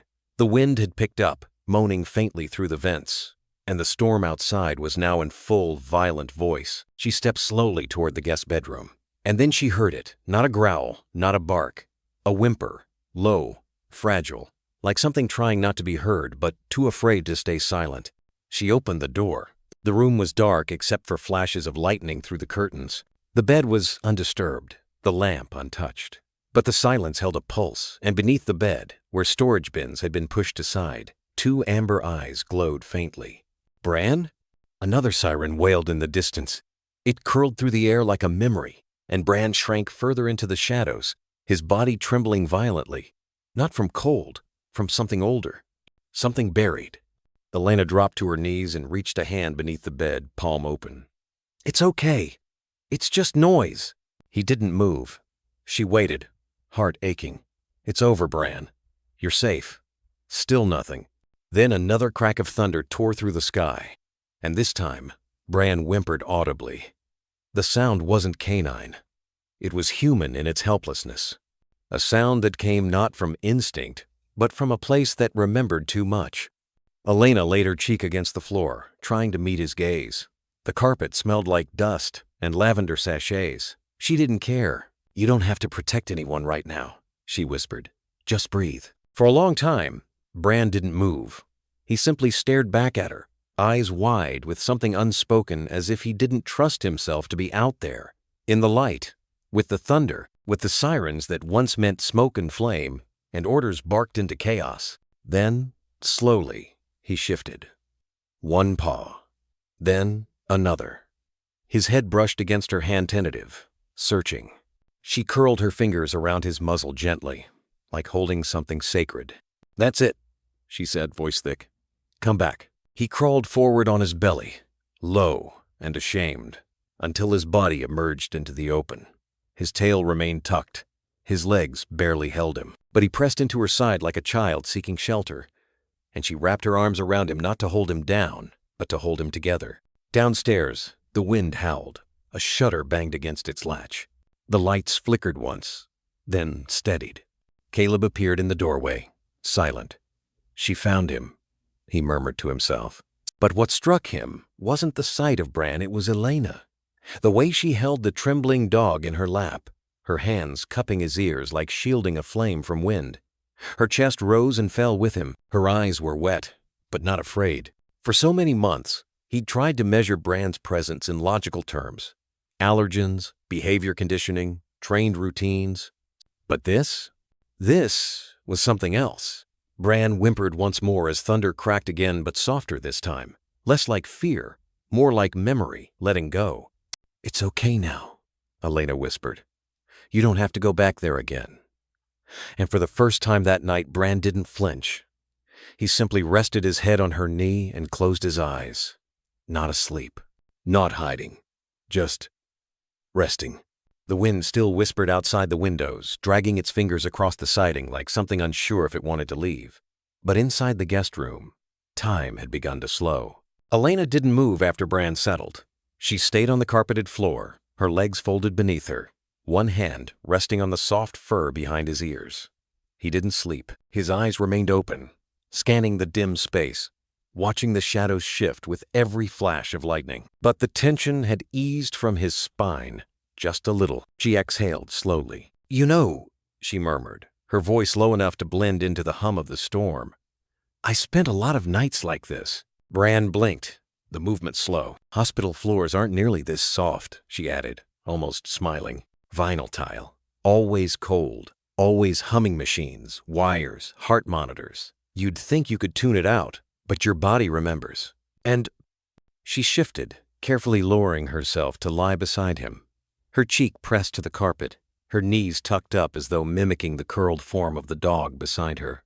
It was awkward and grounding, all at once a surrender of pride to something older, the need to be near. "I was 6 when it got bad," she continued. "My lungs wouldn't open right. Every breath felt like trying to drink through a straw. Only someone was stepping on your chest the whole time." Bran's ears twitched. "My dad," she whispered. "He'd sit beside me, just like this. Wouldn't say much, just breathed with me. In, out. He said the body listens better when it has a partner." She turned slightly, watching Bran's flank rise and fall. Still uneven, still guarded. She closed her eyes. In, out. At first, she didn't think he'd follow. But slowly, Bran's breathing began to sync with hers. Not perfectly, but enough. As if his body once trained to react to explosives, to the subtlest human screams, to danger and commands, was finally recognizing another language. The quiet rhythm of trust. Her voice dropped even further. "Sometimes in the hospital I'd pretend I wasn't sick. I'd imagine I was somewhere else, somewhere I could run without coughing, where no one watched my chest rise or held their breath every time I did." The wind groaned through the eaves.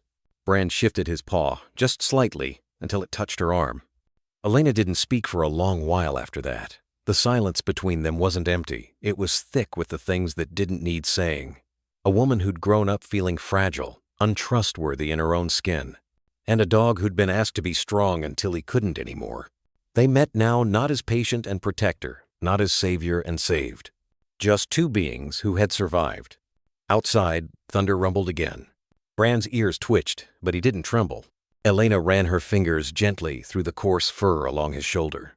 She could feel scars beneath it, not just the physical kind, but the ones that altered how a body moved, how a heart braced itself for impact. "I don't know what they asked of you," she said quietly. "What you had to go through to become what you were. But you don't have to carry it alone anymore." Bran's eyes closed for the first time since the storm began. Not deeply, but enough. Elena closed hers, too. They lay like that for what might have been minutes, or the soft edge of an hour. The sirens outside faded. The rain lessened to a patter. And for the first time in weeks, Elena's breath came easy, slow, and full, like air remembered. Caleb, standing silently in the hallway just beyond the door, didn't interrupt. He watched the two of them curled together in quiet symmetry, and something in him shifted. He had thought of Bran as an anomaly, a leftover, a riska. But maybe, just maybe, he had been the medicine all along. The house was unusually quiet. The morning after the storm, the kind of quiet that arrives not just after thunder, but after something within a household shifts. Caleb lingered in the hallway longer than he meant to. His hand brushed against the trim, his gaze fixed on the closed door of the guest bedroom. He had seen them, Elena, and the dog curled like mirror images on the floor, the storm still cracking outside. He hadn't interrupted. He hadn't known how, but something had changed. He padded down to the basement not to fix anything this time, but to find something long tucked away. In the back corner, behind bins of holiday lights and his father's old tool chest, sat a small velvet box. It was dusty, slightly water-stained, from a forgotten leak years ago.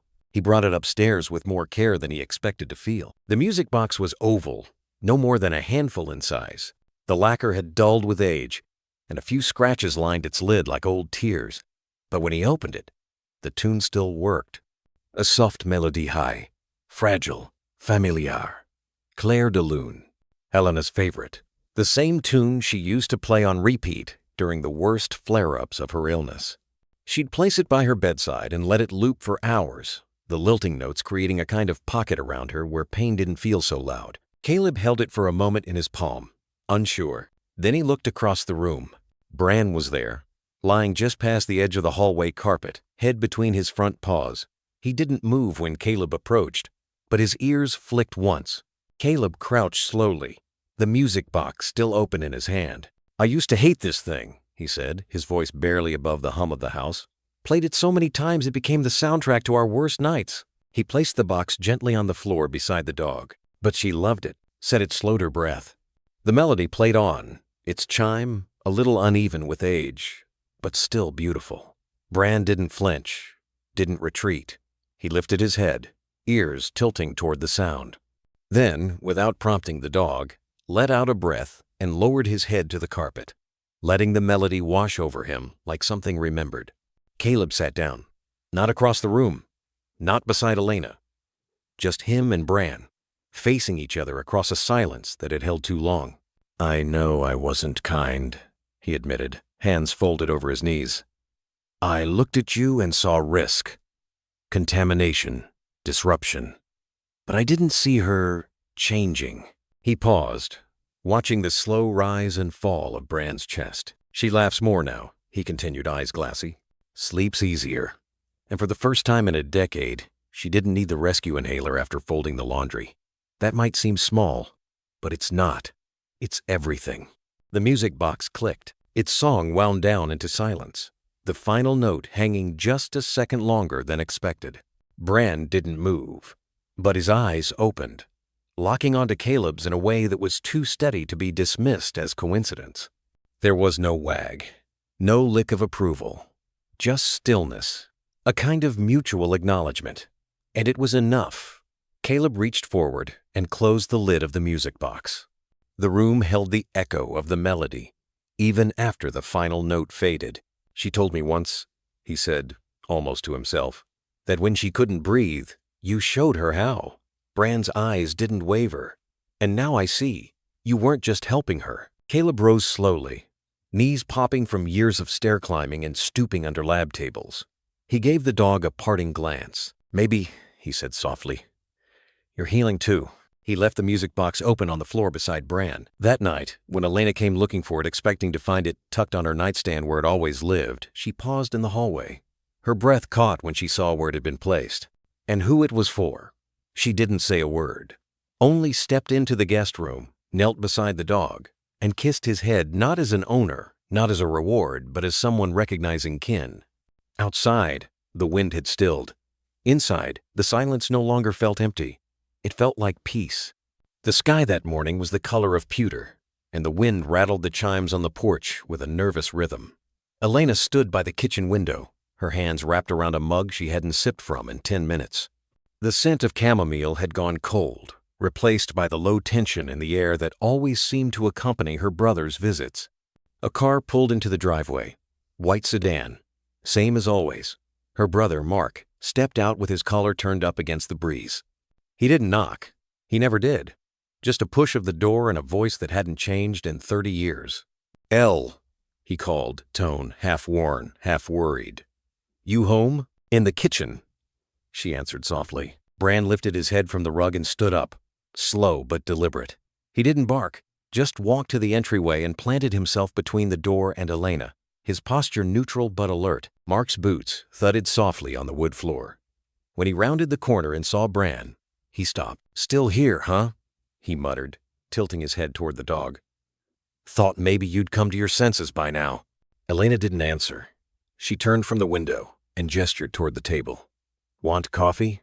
Mark sat, but didn't remove his jacket. I'm not staying long." Bran followed Elena into the room, settling by her chair. He didn't lie down this time. He sat, shoulders tall, eyes fixed. "I've been thinking," Mark began, folding his hands in front of him. "I know what happened back then. Messed you up. It messed all of us up. But keeping a dying dog in your house isn't going to make anything better. If anything, it's going to break your heart all over again. Elena blinked slowly. He's not dying, Mark scoffed. Elle, come on, look at him. He limps. He's got cloudy eyes. He's what, 10? 12? 12, she said, brushing her fingers gently along the mug's rim. But he knows things. He's saved me more times than I can count. Mark shook his head. You're seeing what you want to see. That dog's a reminder. Every time you look at him, it's just a reminder that something broken can still have purpose, she interrupted quietly. Silence stretched between them. Mark sighed and leaned back. You were doing better before. You were taking your meds, going outside, teaching again. Now it's like you're retreating. Again. Bran stood up and took a slow step forward. Not aggressive, just present. Watching Mark without a single tail wag. Mark noticed. See? Even the dog doesn't like me. No, Elena said. He's just careful with people who speak like they know someone else's pain. Mark rubbed his face with both hands. I didn't come here to fight, Elle. I'm worried. I know, she said. But this isn't like before. He's not a patch. He's not a distraction. He's company. And he understands. Mark looked at her for a long time, eyes softer now. It's just, when he goes, it'll wreck you. Elena's voice caught in her throat, but she didn't let it break. Maybe. But that doesn't mean I don't choose him anyway. Bran sat down again, this time at her feet, resting his chin on her slippered toes. Mark stood. Just promise me something. When the time comes, let someone help you. Don't go through it alone. I'm not alone, she said, her hand resting on Bran's back. Mark stared at the dog for a moment longer, then turned toward the door. Be well, Elle. As the door clicked shut, the wind outside picked up, scattering dry leaves across the porch like quiet applause for a moment survived. Elena sat still, heart steady, but heavy. She looked down at Bran. Thank you for not growling. Bran exhaled, his body relaxing against the floor, but his eyes never left the door. The late afternoon light filtered through the living room windows in golden slants, casting a warm veil over everything it touched: the piano keys, the dog-eared books, the dusty floorboards that creaked with time. Elena had been cleaning for over an hour. The old rhythms had returned lately, a cloth in hand. Sleeves rolled, music humming low from the vintage speaker in the corner. Today, it was Debussy. Bran paced near her, not anxious, but not at ease either. His ears twitched with every pull of furniture, every shift of air. Elena, Caleb had said earlier, watching her stack magazines. Take it easy. The vents haven't been fully sealed downstairs. The filters are better, but... He trailed off as usual, unwilling to dictate. She nodded, but rest felt like rust. So, she kept going. Now, as she tugged the armchair toward the far vent, the one closest to the old chimney line, Bran stood still. He planted himself squarely in her path, his large frame blocking the corner, eyes firm, unyielding. Bran, she said softly, brushing sweat from her brow. Let me through, sweet boy. He didn't move. She tried stepping around him. He countered, not aggressively, but deliberately, like a sentinel choosing placement over protest. Bran, she repeated, voice thinner this time. It's okay. She bent, gently guiding his shoulder aside. Then the cough hit. It wasn't one of her usual shallow wheezes. It came like lightning sharp, serrated, punching straight from the chest. She staggered back, clutching the edge of the table. Her breath caught halfway between inhale and scream. Bran lunged forward, not barking, not panicking, just bracing himself under her arm, steadying her as she dropped to her knees. Elena! Caleb's voice shot in from the hallway. She couldn't speak. Her eyes fluttered as the world spun. The vent behind her, now partly uncovered, exhaled something stale and invisible. Caleb ran in, barefoot on the wood floor, carrying the emergency kit they kept tucked under the entry bench. His hands moved faster than thought, removing the cap, attaching the mask, priming the dose. Stay with me, he whispered, pressing the nebulizer to her mouth. Elena gasped against the plastic. Her chest fought for rhythm, for balance. Each breath came in jagged pieces, but they came. Bran lay beside her, pressing his muzzle to the back of her hand, his body curled like a shield.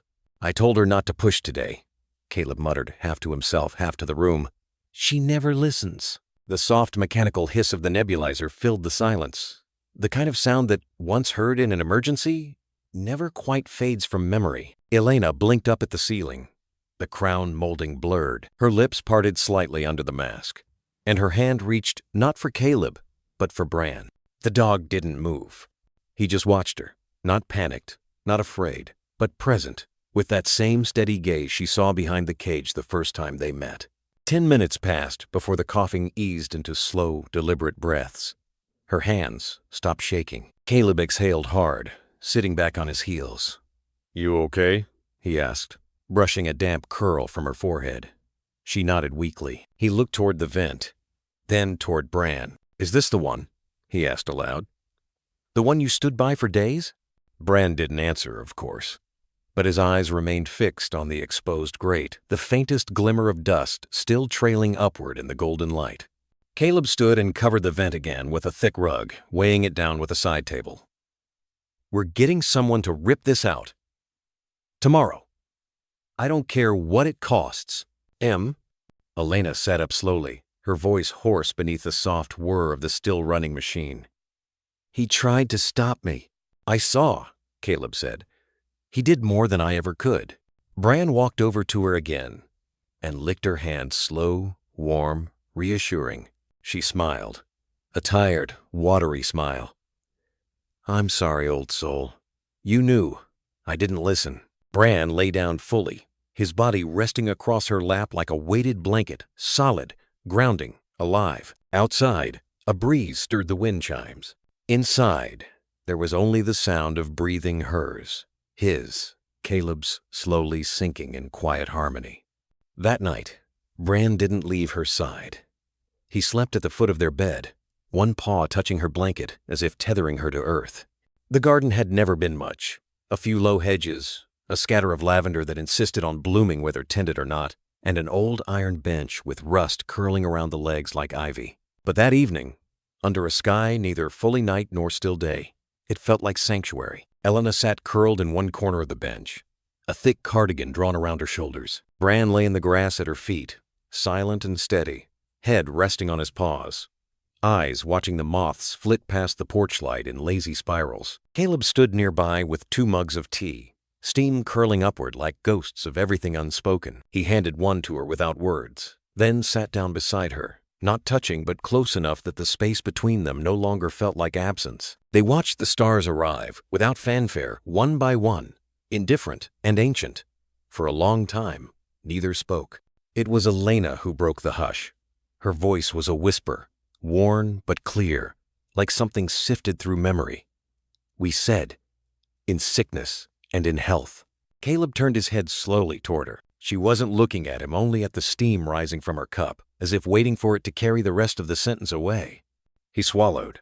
The tea in his hands had gone cold, but he hadn't noticed. "I know," he said, the words leaving him like a confession. Her thumb moved over the rim of the cup, back and forth. A nervous habit, or maybe just a rhythm to hold on to. "I didn't expect the sickness part to come so soon," she admitted, smiling faintly, the kind of smile that breaks your heart because it tries too hard not to. Caleb's voice dropped, like it always did when truth crept too close. "I didn't expect it to change how I see you." She turned to him then, slowly, carefully. Her eyes searched his face not for apology, but for understanding. "And did it?" she asked. He hesitated, but not long. "No," he said. "It changed how I see myself." "Oh." Bran stirred gently at their feet, letting out a soft sigh as if releasing something neither of them could. "I tried to fix you," Caleb continued. "Tried to measure, track, rationalize. Like if I just found the right pattern, you'd be whole again. Like data could outwit illness." Elena nodded, not as judgment, but recognition. She had seen the way he measured her sleep, her food intake, her breath rates, more scientist than husband. Not out of distance, but desperation. "And I let you," she said softly, "because I didn't want you to see how scared I really was." A moth brushed past her shoulder. She didn't flinch. For a moment, the only sound was the faint clink of Caleb setting his mug down beside the bench. Then, with a slow breath, he reached over and took her free hand in his. The garden, the night, even the weight of the past weeks, it all paused. He looked at her with a tired reverence. something aged by time and softened by sorrow. And in the silence between, he said, his voice thick, I forgot that love doesn't always speak the same language. Elena blinked once, slowly, and her fingers closed around his. It wasn't forgiveness that passed between them, not yet. It was something quieter, a willingness to begin again. Bran sat up and moved closer, resting his chin on the bench between them. His eyes, dark and luminous, reflected something older than either of them could name. Caleb looked at him, then at her. I don't know what he is, he said, but I know he's part of this now. Elena nodded, a single tear slipping down her cheek, tracing the soft curve of her face before falling silently into her lap. He was never just a dog, she whispered. No, Caleb agreed. He's the vow we didn't know we were breaking, and the one we get to keep now. They sat there until the tea cooled completely, until the moon slipped free of the clouds and lit the garden in silver hush, until the silence wasn't empty, but full of memory, of promise, of something like grace. And when Caleb gently rested his head against hers, when Bran pressed closer with a low, contented groan, it wasn't dramatic. It wasn't the stuff of epics. It was quiet, but it was enough. By early morning, the house had already settled into its quiet rhythms. The sun didn't pour through the window so much as slide in gently, like someone letting themselves in without wanting to wake the others. Light fell across the wood floor in long, warm strips, catching dust motes in midair, making the silence visible. Bran moved before either of them did. First, a check by the back door ears alert, nose lifted as if scenting the air for a change in the world. Then a quiet circle through the kitchen, where the fridge hummed low and the kettle waited, still cool. He padded past the hallway, past the coat rack where Elena's scarves hung, always arranged the same way, though she never wore more than 2 of them. At the bedroom door, he paused. Elena was still asleep, one arm over her eyes, the other cradling a small pillow against her chest. Her breathing was soft, shallow, but steady, a rhythm Bran had memorized. He turned toward the nightstand. A small bottle of capsules sat there, untouched since evening. Gently, without sound, he nudged it with his nose until it tipped toward the edge, rolling into the patch of light near her hand. Elena stirred. Her fingers brushed the bottle in half-dream. Bran waited, then exhaled a low, contented puff and padded away. Later, when Caleb came into the kitchen, freshly showered, tapping at his tablet with one hand and adjusting his glasses with the other, Bran was already there, sitting beside the desk, watching. The tablet beeped. Caleb muttered something about air quality. Bran shifted his weight but didn't move, just stayed. He didn't need to be told anymore. If Elena coughed, he stood by her side. If the dishwasher clicked twice in the wrong tone, a sound no one else noticed Bran was there, checking the floor beneath it. At 11:15, he would bring the water bottle. Not drop it at her feet, but push it gently across the carpet until it touched her shoe. At 2 o'clock, if she forgot to eat, he'd bring the corner of her shawl from the laundry hamper, tugging it just enough that she'd look up and smile, startled into remembering the world again. Sometimes, when Caleb worked late at the desk head bowed, glasses slipping, Bran would sit behind the chair, his breathing syncing with the humans in a quiet rhythm of shared presence. There was no praise, no treats, just the routine. Not trained, not commanded, chosen. The house, for all its history, no longer felt like a weight pressing inward. It had changed.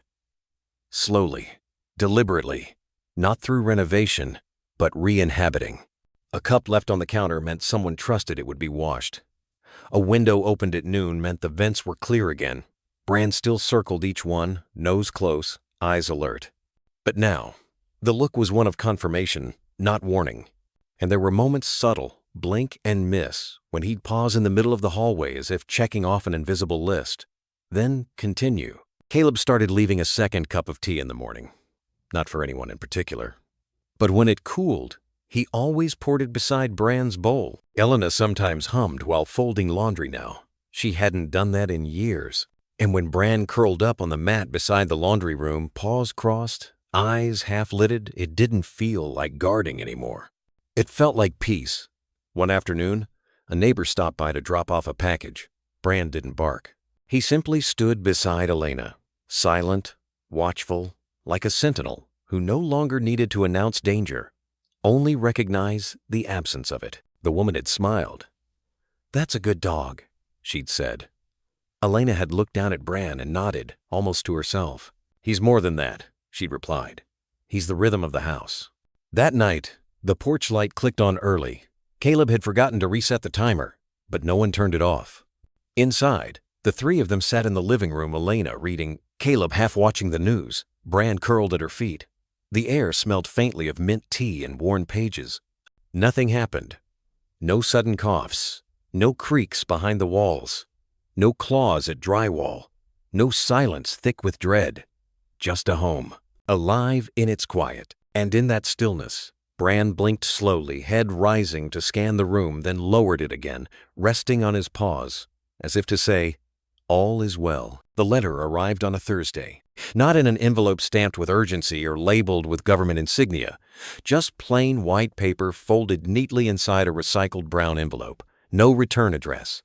The postmark read Montana. Elena had nearly tossed it with the usual stack of catalogs and utility bills, but something about the way her name was written, block letters, careful but slightly shaky, made her pause. She sat at the kitchen table, sunlight slicing across the wood like old piano keys. Bran lay curled nearby, his ear twitching once, as if already aware of its contents. Caleb was upstairs. Elena unfolded the page. To whomever has found Bran. Her hand stopped moving. Her breath did too. I trained him years ago now, before the smoke, before the silence, before everything changed. I don't know how much of him is still there. But if you found him, or he's found you, then you need to know something about the kind of dog he is. She read the next line aloud, voice soft as fabric, lifting in a breeze. He always found the ones who couldn't speak, like he could hear the hurt. Bran lifted his head. There was no bark, no wag, just that quiet acknowledgement. As if the words had weight for him, too, Elena read on. We never understood how he knew. Not really. One kid wouldn't make a sound, had trauma so deep it made his body go stiff if anyone touched him. Bran just lay down beside him, close enough to feel, not close enough to scare. Within a week, the boy reached for him. Not a word spoken, just a hand on fur. That was the start. Another time, a firefighter who'd lost 3 friends in a collapse wouldn't come near the wreckage site. Bran went in, came out with the man's wedding ring in his mouth. The guy hadn't even realized it was gone. He just broke down right there. Said it was the first time he cried since the funerals. Elena could feel the pulse behind her eyes. Slow, steady, threatening to slip. Bran stood now, moving toward her chair. She kept reading, barely above a whisper. He wasn't the fastest, not the strongest, but Bran was the one we trusted in the places that couldn't be measured. He didn't follow orders so much as listen to the things we didn't know how to say. A long silence followed that paragraph. The paper felt warmer in her hands, like it had held stories for too long, and finally breathed them out. I had to retire him early, not because he failed, but because he started freezing near fire. His body would go still, breath shallow. We think it triggered something, maybe from a rescue gone wrong. No one knew for sure. I tried to keep him. I did. But my lungs gave out before his did. VA hospital couldn't let me bring him, said it was a liability. I hated that word. They promised he'd be placed in another program, that he'd be safe. But I never saw him again. Elena stopped. Her fingers trembled. The paper folded slightly in her grip. Across from her, Bran leaned in and nudged her wrist gently, the way he did when she forgot her inhaler or skipped lunch. Hey, she whispered, voice hoarse. It's okay. I'm right here. The letter continued. If you found him, if he's still trying to help, please tell him thank you. He gave parts of himself no one saw, parts no one ever taught. If he's tired now, let him rest. And if he's still fighting, then please be kind to him. Some wounds never bleed, but they weigh the same. It was signed simply, M. Delaney, former handler, Unit Echo 7, B. She sat still for a long time after. Bran remained by her side, unmoving, his eyes half closed, but watchful, the same way he sat near the vents, or beside Caleb's desk, or at the edge of the garden, looking out like he remembered something from before. Elena folded the letter with a reverence usually reserved for old photographs or worn-out prayers. She placed it in the wooden bowl near the fruit basket. Not hidden, not displayed. Just there. Later that evening, she handed it to Caleb. He read it twice. Didn't speak the first time. Just rubbed the bridge of his nose, then stared out the window at nothing in particular. The second time, he read slower.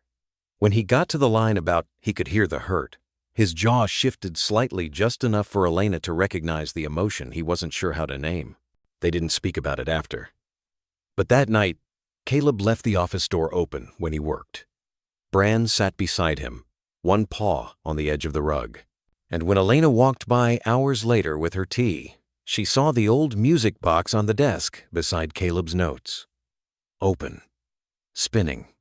Its song wasn't clear anymore, but it still played. The house was quiet in the way. A field is quiet after snow muffled, reverent, almost sacred. The hour had slipped past 9. Caleb had fallen asleep on the couch, book still open on his chest. Outside, the trees swayed under a calm wind, their branches brushing the house like a lullaby that had forgotten its words. In the corner of the living room stood an upright piano. Its lacquered surface bore the faintest fingerprints of time. Dust had gathered in the curves of its wood, and the keys ivory chipped at the edges had not sung in years. Until tonight, Elena stood before it, barefoot, her fingers hoa, uncertain. The last time she'd played was at her mother's funeral. The song had cracked halfway through.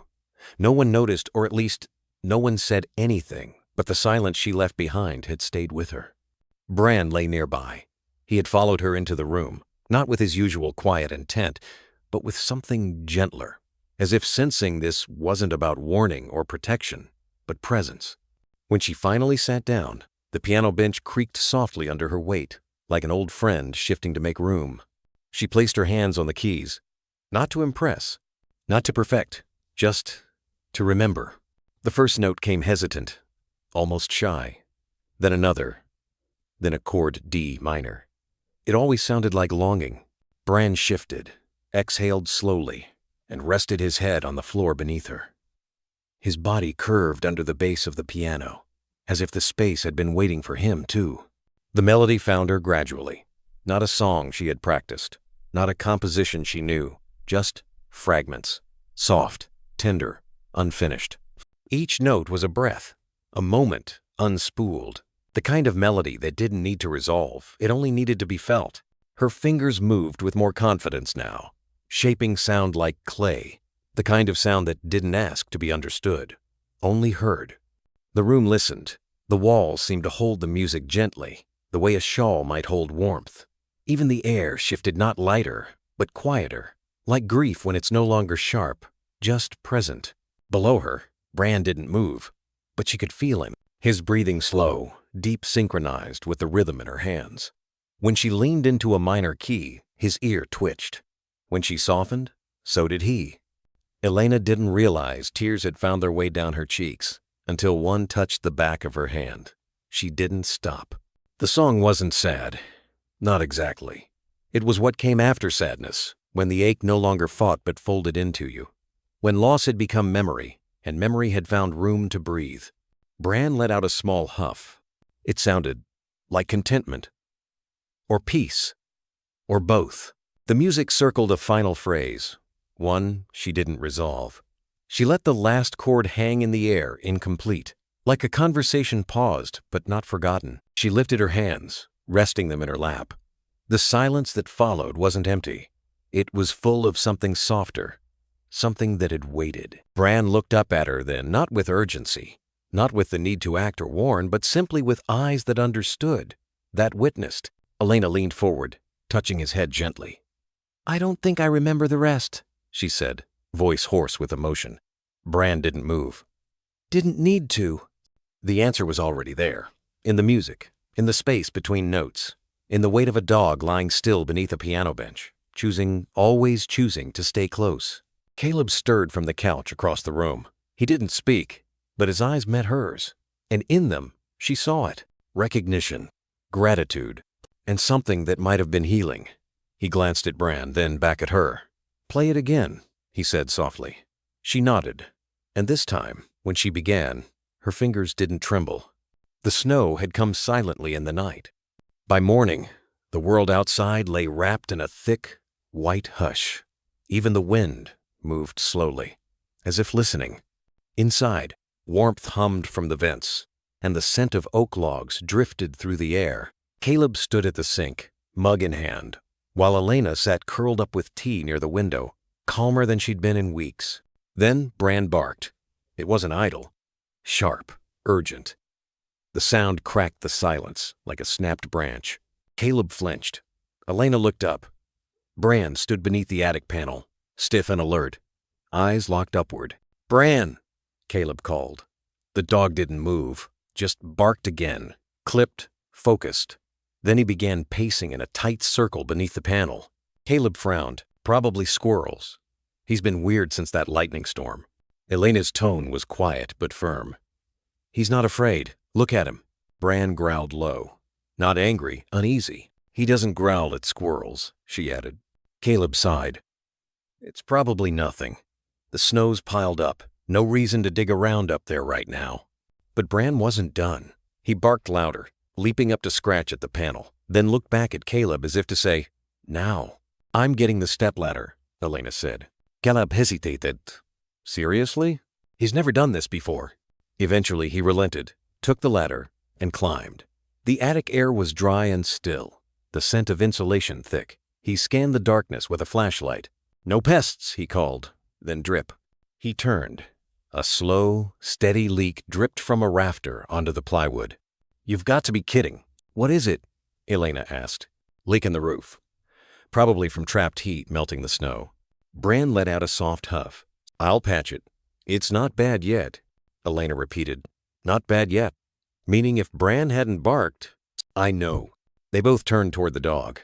He sat still, watching, present. "He's not guessing," Elena whispered. "He knows." Later that afternoon, Caleb propped up a tarp in the attic. Below, Bran lay near the heater vent, occasionally glancing upward. Watchful, not nervous. Elena knelt beside him, stroking the fur behind his ear. No words were needed. The house creaked. But this time, it didn't feel like protest. It felt like release. Outside, snow kept falling. Inside, something else settled. Something like trust. Then, it happened. A deep, splintering snap. Low and primal. Caleb looked up. Elena froze mid-step. Bran was already up, alert, eyes locked on the living room ceiling. The groan came again, longer. Then, crack. The ceiling gave way in a thunderous collapse. Wood, insulation, drywall, everything poured down in a choking cloud of dust. Beams snapped like dry bones. The attic floor, weakened by years of unnoticed rot and trapped moisture, finally fell. It was over in seconds. The living room was wrecked. Caleb had shielded Elena instinctively. Dust clung to his clothes. His pulse thundered. But Elena wasn't looking at him. She was looking at Bran. The dog had run toward the sound, not away. He now stood among the debris, chest rising and falling, coated in dust, but unharmed. Elena ran to him. She dropped to her knees, ignoring the debris, wrapping her arms around the old German shepherd. "You knew," she whispered. "You were trying to protect us." Bran leaned into her, solid and grounding. "I didn't listen. We didn't listen." Caleb stood in the doorway, staring at the ruin. "I thought I had more time." Elena didn't reply. She buried her face in Bran's fur, guilt pouring out in waves. Not from fear, but from what they'd dismissed. They had called it age, anxiety, instinct dulled by time. But it was none of those. Bran had seen what they didn't. He had known. And when no one listened, he kept trying. Bran didn't move. Only the soft flick of his tail touched Elena's leg, a quiet signal. "You're safe. That's what matters." The broken ceiling groaned again, like a final exhale. Caleb approached slowly and knelt beside them. His voice came soft, stripped of doubt. "Bran." He reached out, touched the dog's side. Warm, real. "I'm sorry." Bran's eyes met his, then turned back to Elena, still clinging to him. Outside, snow tapped against the glass, gentle now. Inside, the storm had already come and gone. What remained wasn't ruin, but clarity. This house had always whispered. Bran had always listened. And now they would too. Elena gently lifted her hand to Bran's chin. "We fix it," she said. "Not just the roof. Everything. And we listen this time."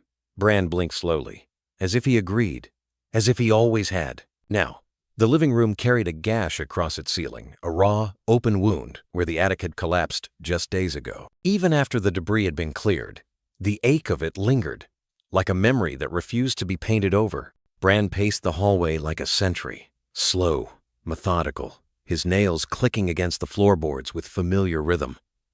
He paused sometimes beneath vents. Saturday, near thresholds.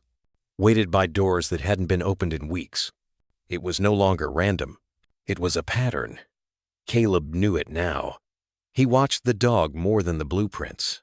That morning, he spread them out across the dining table, not the original ones they'd inherited with the house, but a new draft, blank and waiting. Sunlight streamed in across the paper, landing just beside his coffee mug. He didn't bother with rulers or tidy lines.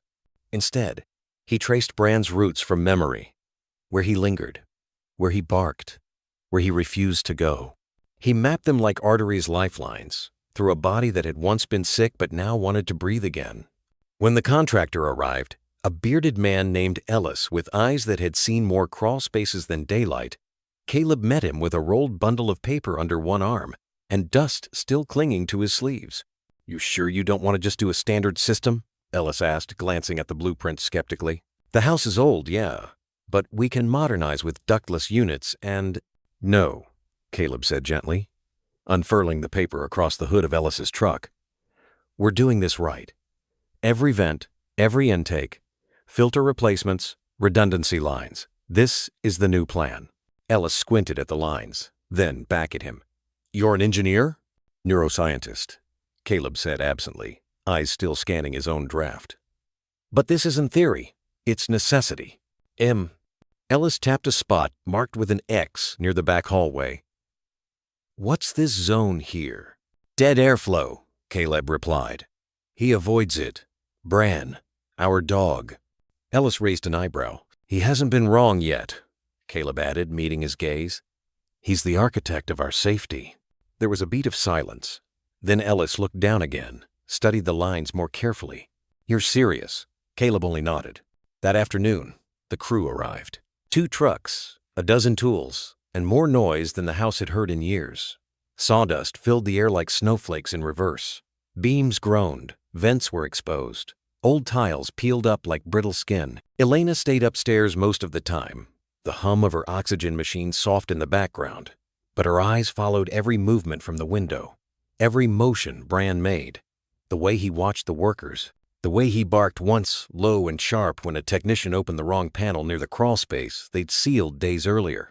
"He remembers," she murmured, not to Caleb, but to herself. "The whole house, he remembers." Downstairs, Caleb took measurements, cross-referenced humidity sensors, and caught himself more than once glancing not at the monitors, but at Bran.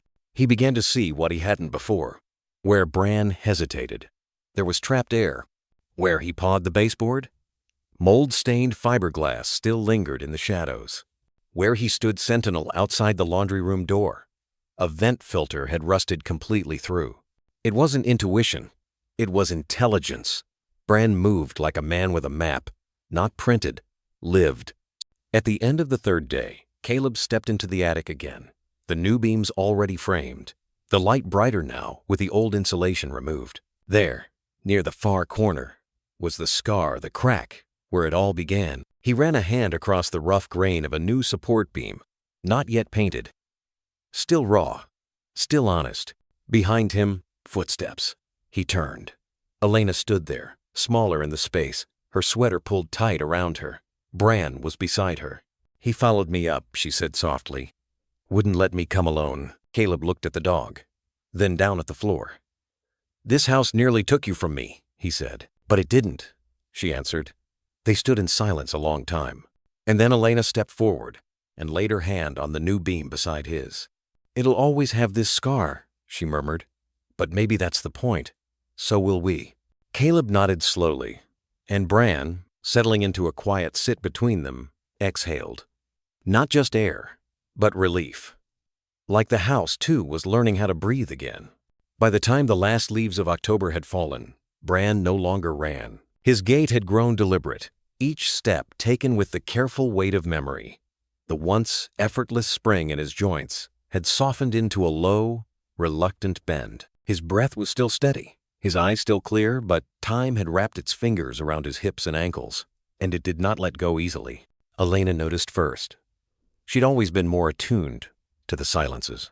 "His back legs shake when he gets up," she said quietly one morning as Caleb adjusted the dosage on her inhaler. "He's trying to hide it." Caleb nodded, but his hands faltered slightly. Later that week, while Bran lay curled near the sun-drenched window, Caleb stood in the yard beside the old maple, the one that stretched across the garden like an open palm. Its roots were gnarled, but deep, unmoving. Its trunk bore the scars of lightning and age, and still it held its canopy wide. That was where Caleb built it, a bench of cedar, low to the ground, with wide slats and soft edges. The kind of bench not just meant for sitting, but for waiting, for being near. It took 3 afternoons. The final nail went in just before sunset, and without needing to be called, Bran came. He limped across the yard, slow and silent, paused beside the bench, lowered himself with the stiff grace of someone pretending it didn't hurt, then rested his chin on the wood as if to say, "This will do." That evening, Caleb brought out a stack of reading, not medical charts or peer-reviewed theory, but a blend of both, a small compromise between the man he had been and the man he was becoming. Bran watched as Caleb sat beside him and cleared his throat. "Today's selection," Caleb began, adjusting his glasses, "features an abstract on comparative canine cognition, followed by 3 selections from Shel Silverstein. Because balance matters." Bran didn't move, but his ear twitched at the sound of Caleb's voice. And so it began a quiet ritual between man and dog, neither rushed nor prescribed. At dusk, while the sky bruised into lavender and moths flitted through garden stems, Caleb would read aloud. Some nights Elena watched from the porch. Sometimes she'd hum softly, her hand resting on the banister as if steadying the moment. Bran never strayed far from the bench. Even on colder evenings, when the chill made his joints stiffer, he'd sit there, eyes half-lidded, body still, as though the sound of Caleb's voice was a kind of medicine. There was something unspoken in those sessions, a form of gratitude that didn't require a command or a treat. One evening, after finishing an article on scent detection and its neurological parallels to trauma recall, Caleb let the paper fall to his lap. The wind picked at its corners, but neither man nor dog moved. "Funny," he said aloud. Not to Bran, not entirely. "I used to think you were just reacting, responding to signals, like a machine tuned to the right frequencies." He looked down, "But now I think you see more than we do. You wait, you listen, you choose." Bran didn't lift his head, but his tail gave a single, quiet thump against the earth. Caleb smiled, tired but softened. "You old bastard," he whispered, and scratched behind Bran's ear. Another night, he read a poem Elena had written in college, hidden in a notebook tucked behind the piano. Bran's breathing shifted with each stanza, slow, deep. At the final line, he nudged his nose against Caleb's knee. "You miss her music too, huh?" Caleb asked. Bran didn't answer, but the silence between them did. As the days shortened and the air grew sharp with coming frost, Caleb added a cushion to the bench. Sewn by hand, awkward stitches, uneven seams, but warm, intentional. Bran took to resting his head on it like an offering. Neighbors sometimes paused at the fence, watching the strange little tableau, a man reading out loud to a dog beneath a tree. Most said nothing. A few smiled. One woman left a basket of biscuits on the gate with a note, "For the professor and his guardian angel." But Caleb didn't read for the neighbors. He read because Bran had stayed, because Bran had listened, because in a life full of data and diagnoses, something had chosen to stay beside him, night after night, even when there was nothing left to explain. And when Caleb's voice sometimes cracked mid-sentence, worn thin by years of holding back, Bran didn't move away. He simply stayed, like the bench beneath the tree, still, faithful, present. The morning light came soft and golden, slanting through the bedroom curtain like a blessing. Birdsong drifted through the open window, gentle and unhurried. Somewhere down the road, a sprinkler hissed to life. It was the kind of summer morning that asked for stillness not because of heat or exhaustion, but because everything felt too fragile to touch. Caleb noticed first. He'd gotten up early, as he did most days now, and padded into the kitchen to start the kettle. The coffee hadn't even brewed when he realized something was missing, a quiet rhythm that had, over time, become the house's pulse. No gentle thud of paws on wood. No soft huff as Bran stretched in the hallway. No shuffle at the door, waiting. The hallway was empty. He walked toward the living room, heart already knowing. The sunlight there caught on dust motes and silence. Bran lay in his usual place, beside the window, but he had not stirred. Elena was already awake. She sat cross-legged on the floor beside him, hair unbrushed, eyes rimmed red. Her hand rested on Bran's neck, unmoving, not testing, not hoping, just there, as if to tell the world that he hadn't left alone. "He didn't cry," she said softly, without looking up. "He just stopped." Caleb knelt down slowly, afraid to break the quiet. Bran's body was still warm, the way a blanket holds heat, long after a fire dies. Elena shifted, lying down beside him, her face close to his, her breath slow and trembling. And Bran, even now, had his head tucked just so against her chest, the way he always did when her lungs gave out, when the wheeze rose and the world felt too heavy. Only this time, it was Elena who was breathing for the both of them. "You kept me breathing," she whispered, tears sliding into Bran's fur, "when I wanted to stop." "Oh." She wrapped her arms around him, gently, as though to cradle time itself. The shape of his ears, the curve of his spine, all of it etched into her palms like scripture. Caleb watched, one hand on Bran's flank, the other resting on Elena's shoulder. No one spoke for a long time. Outside, the day went on. A bluebird landed on the sill, tilted its head, and flew off again. The air was warm and smelled faintly of lavender and cedar. Somewhere, a child laughed. But inside, something holy was unfolding. Bran, once a rescuer in flame and rubble, once a sentinel through blackouts and vents and silence, had chosen this room, this bed, this woman to lie down beside. He had chosen to let go where love was not questioned, where duty had long since turned into something gentler, devotion. Caleb wiped his face with the sleeve of his shirt. He wasn't a man who cried often, not easily. But there it was, that ache behind the ribs, that kind of grief that comes not just from loss, but from knowing you'll never owe anyone more than you did this creature who asked for nothing and gave everything. They stayed like that for hours. At some point, Caleb lifted Bran's collar, faded leather, worn at the buckle, and held it in his lap. Not as a relic, not yet, just to feel the weight of something that had held him steady in the dark. Later that morning, they carried him out to the garden, to the bench beneath the maple.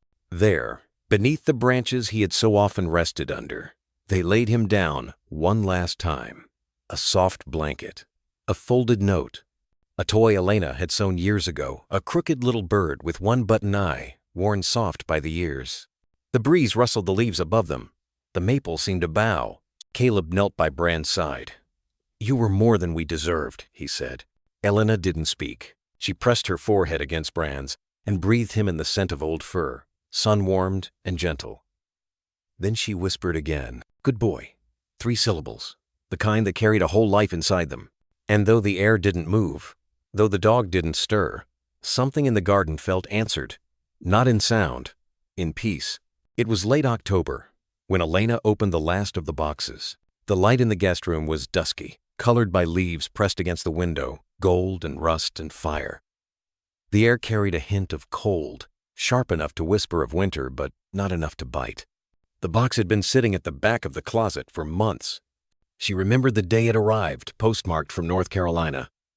No return address, just a faded Department of Forestry sticker and the scent of old paper. Caleb had set it aside, thinking it might be too much, too soon. But this morning, something had changed. She didn't cry anymore when she passed the empty bench. Not always. She didn't pause every time she heard a creak in the hallway, expecting pause that no longer came. The grief hadn't gone. It had simply softened, turned inward. A scar, not a wound. So she opened the box. Inside, a single journal wrapped in waxed cloth, the color of worn boots and ash. A folded letter on top, written in a slanted hand that trembled at the edges. She sat down at the desk, slowly.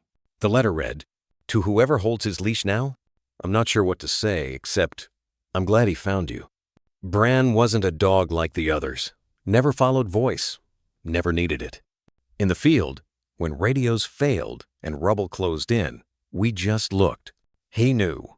There was a girl once, pinned under 3 floors of concrete. I'd given up.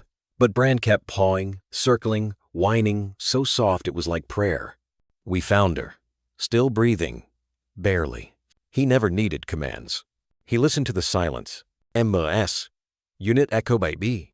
Elena folded the letter with both hands, slowly, reverently, as if it might break under too much pressure. She stared at the waxed cloth, her fingers resting on it like it might still carry heat. Then she opened the journal. Each page was carefully written, though time had smudged some ink. Names of towns long forgotten, timestamps, coordinates, and always, in the margins, Bran. Sketches of him, mid-run.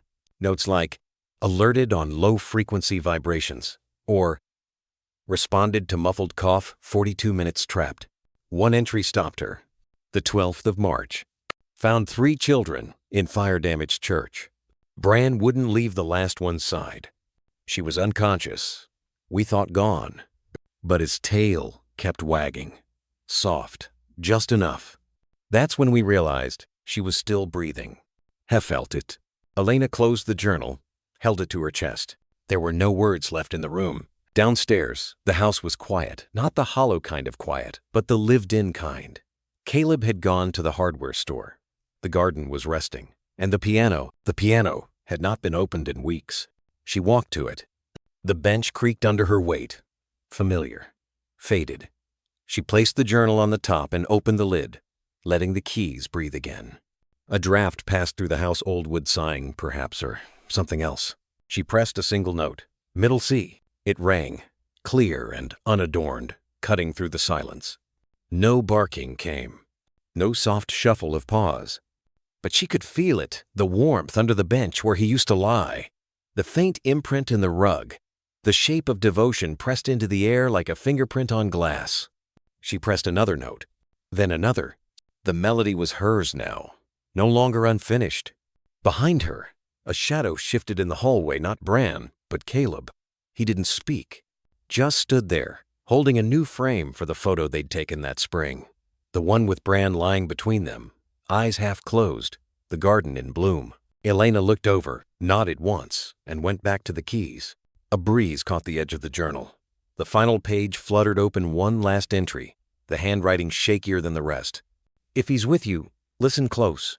He doesn't bark for attention. He listens to the places no one else hears. And sometimes, that's where the hurting lives. Elena played on. Outside, leaves fell like soft applause. And in the spaces between each note, in the hush after each chord faded .it, was as if someone was still listening. Sometimes, it's not the words we say, but the quiet moments we share that remind us how deeply a dog can change a life. Especially a German Shepherd.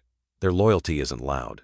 It's in the way they wait, the way they watch, the way they stay, even when the world forgets. If this story moved something in you, a memory, a feeling, a quiet ache, maybe it's because you've felt that kind of bond yourself. Or maybe you're ready to. There's a resource I've come across that gently helps people build deeper trust and understanding with their dogs. It's not flashy, just thoughtful guidance, kind stories, and a few tools that make all the difference. I'll leave the link nearby, in case it speaks to you the way it did to me. No pressure, just a quiet nudge from one dog lover to another. Take care. Hug your pup a little tighter tonight.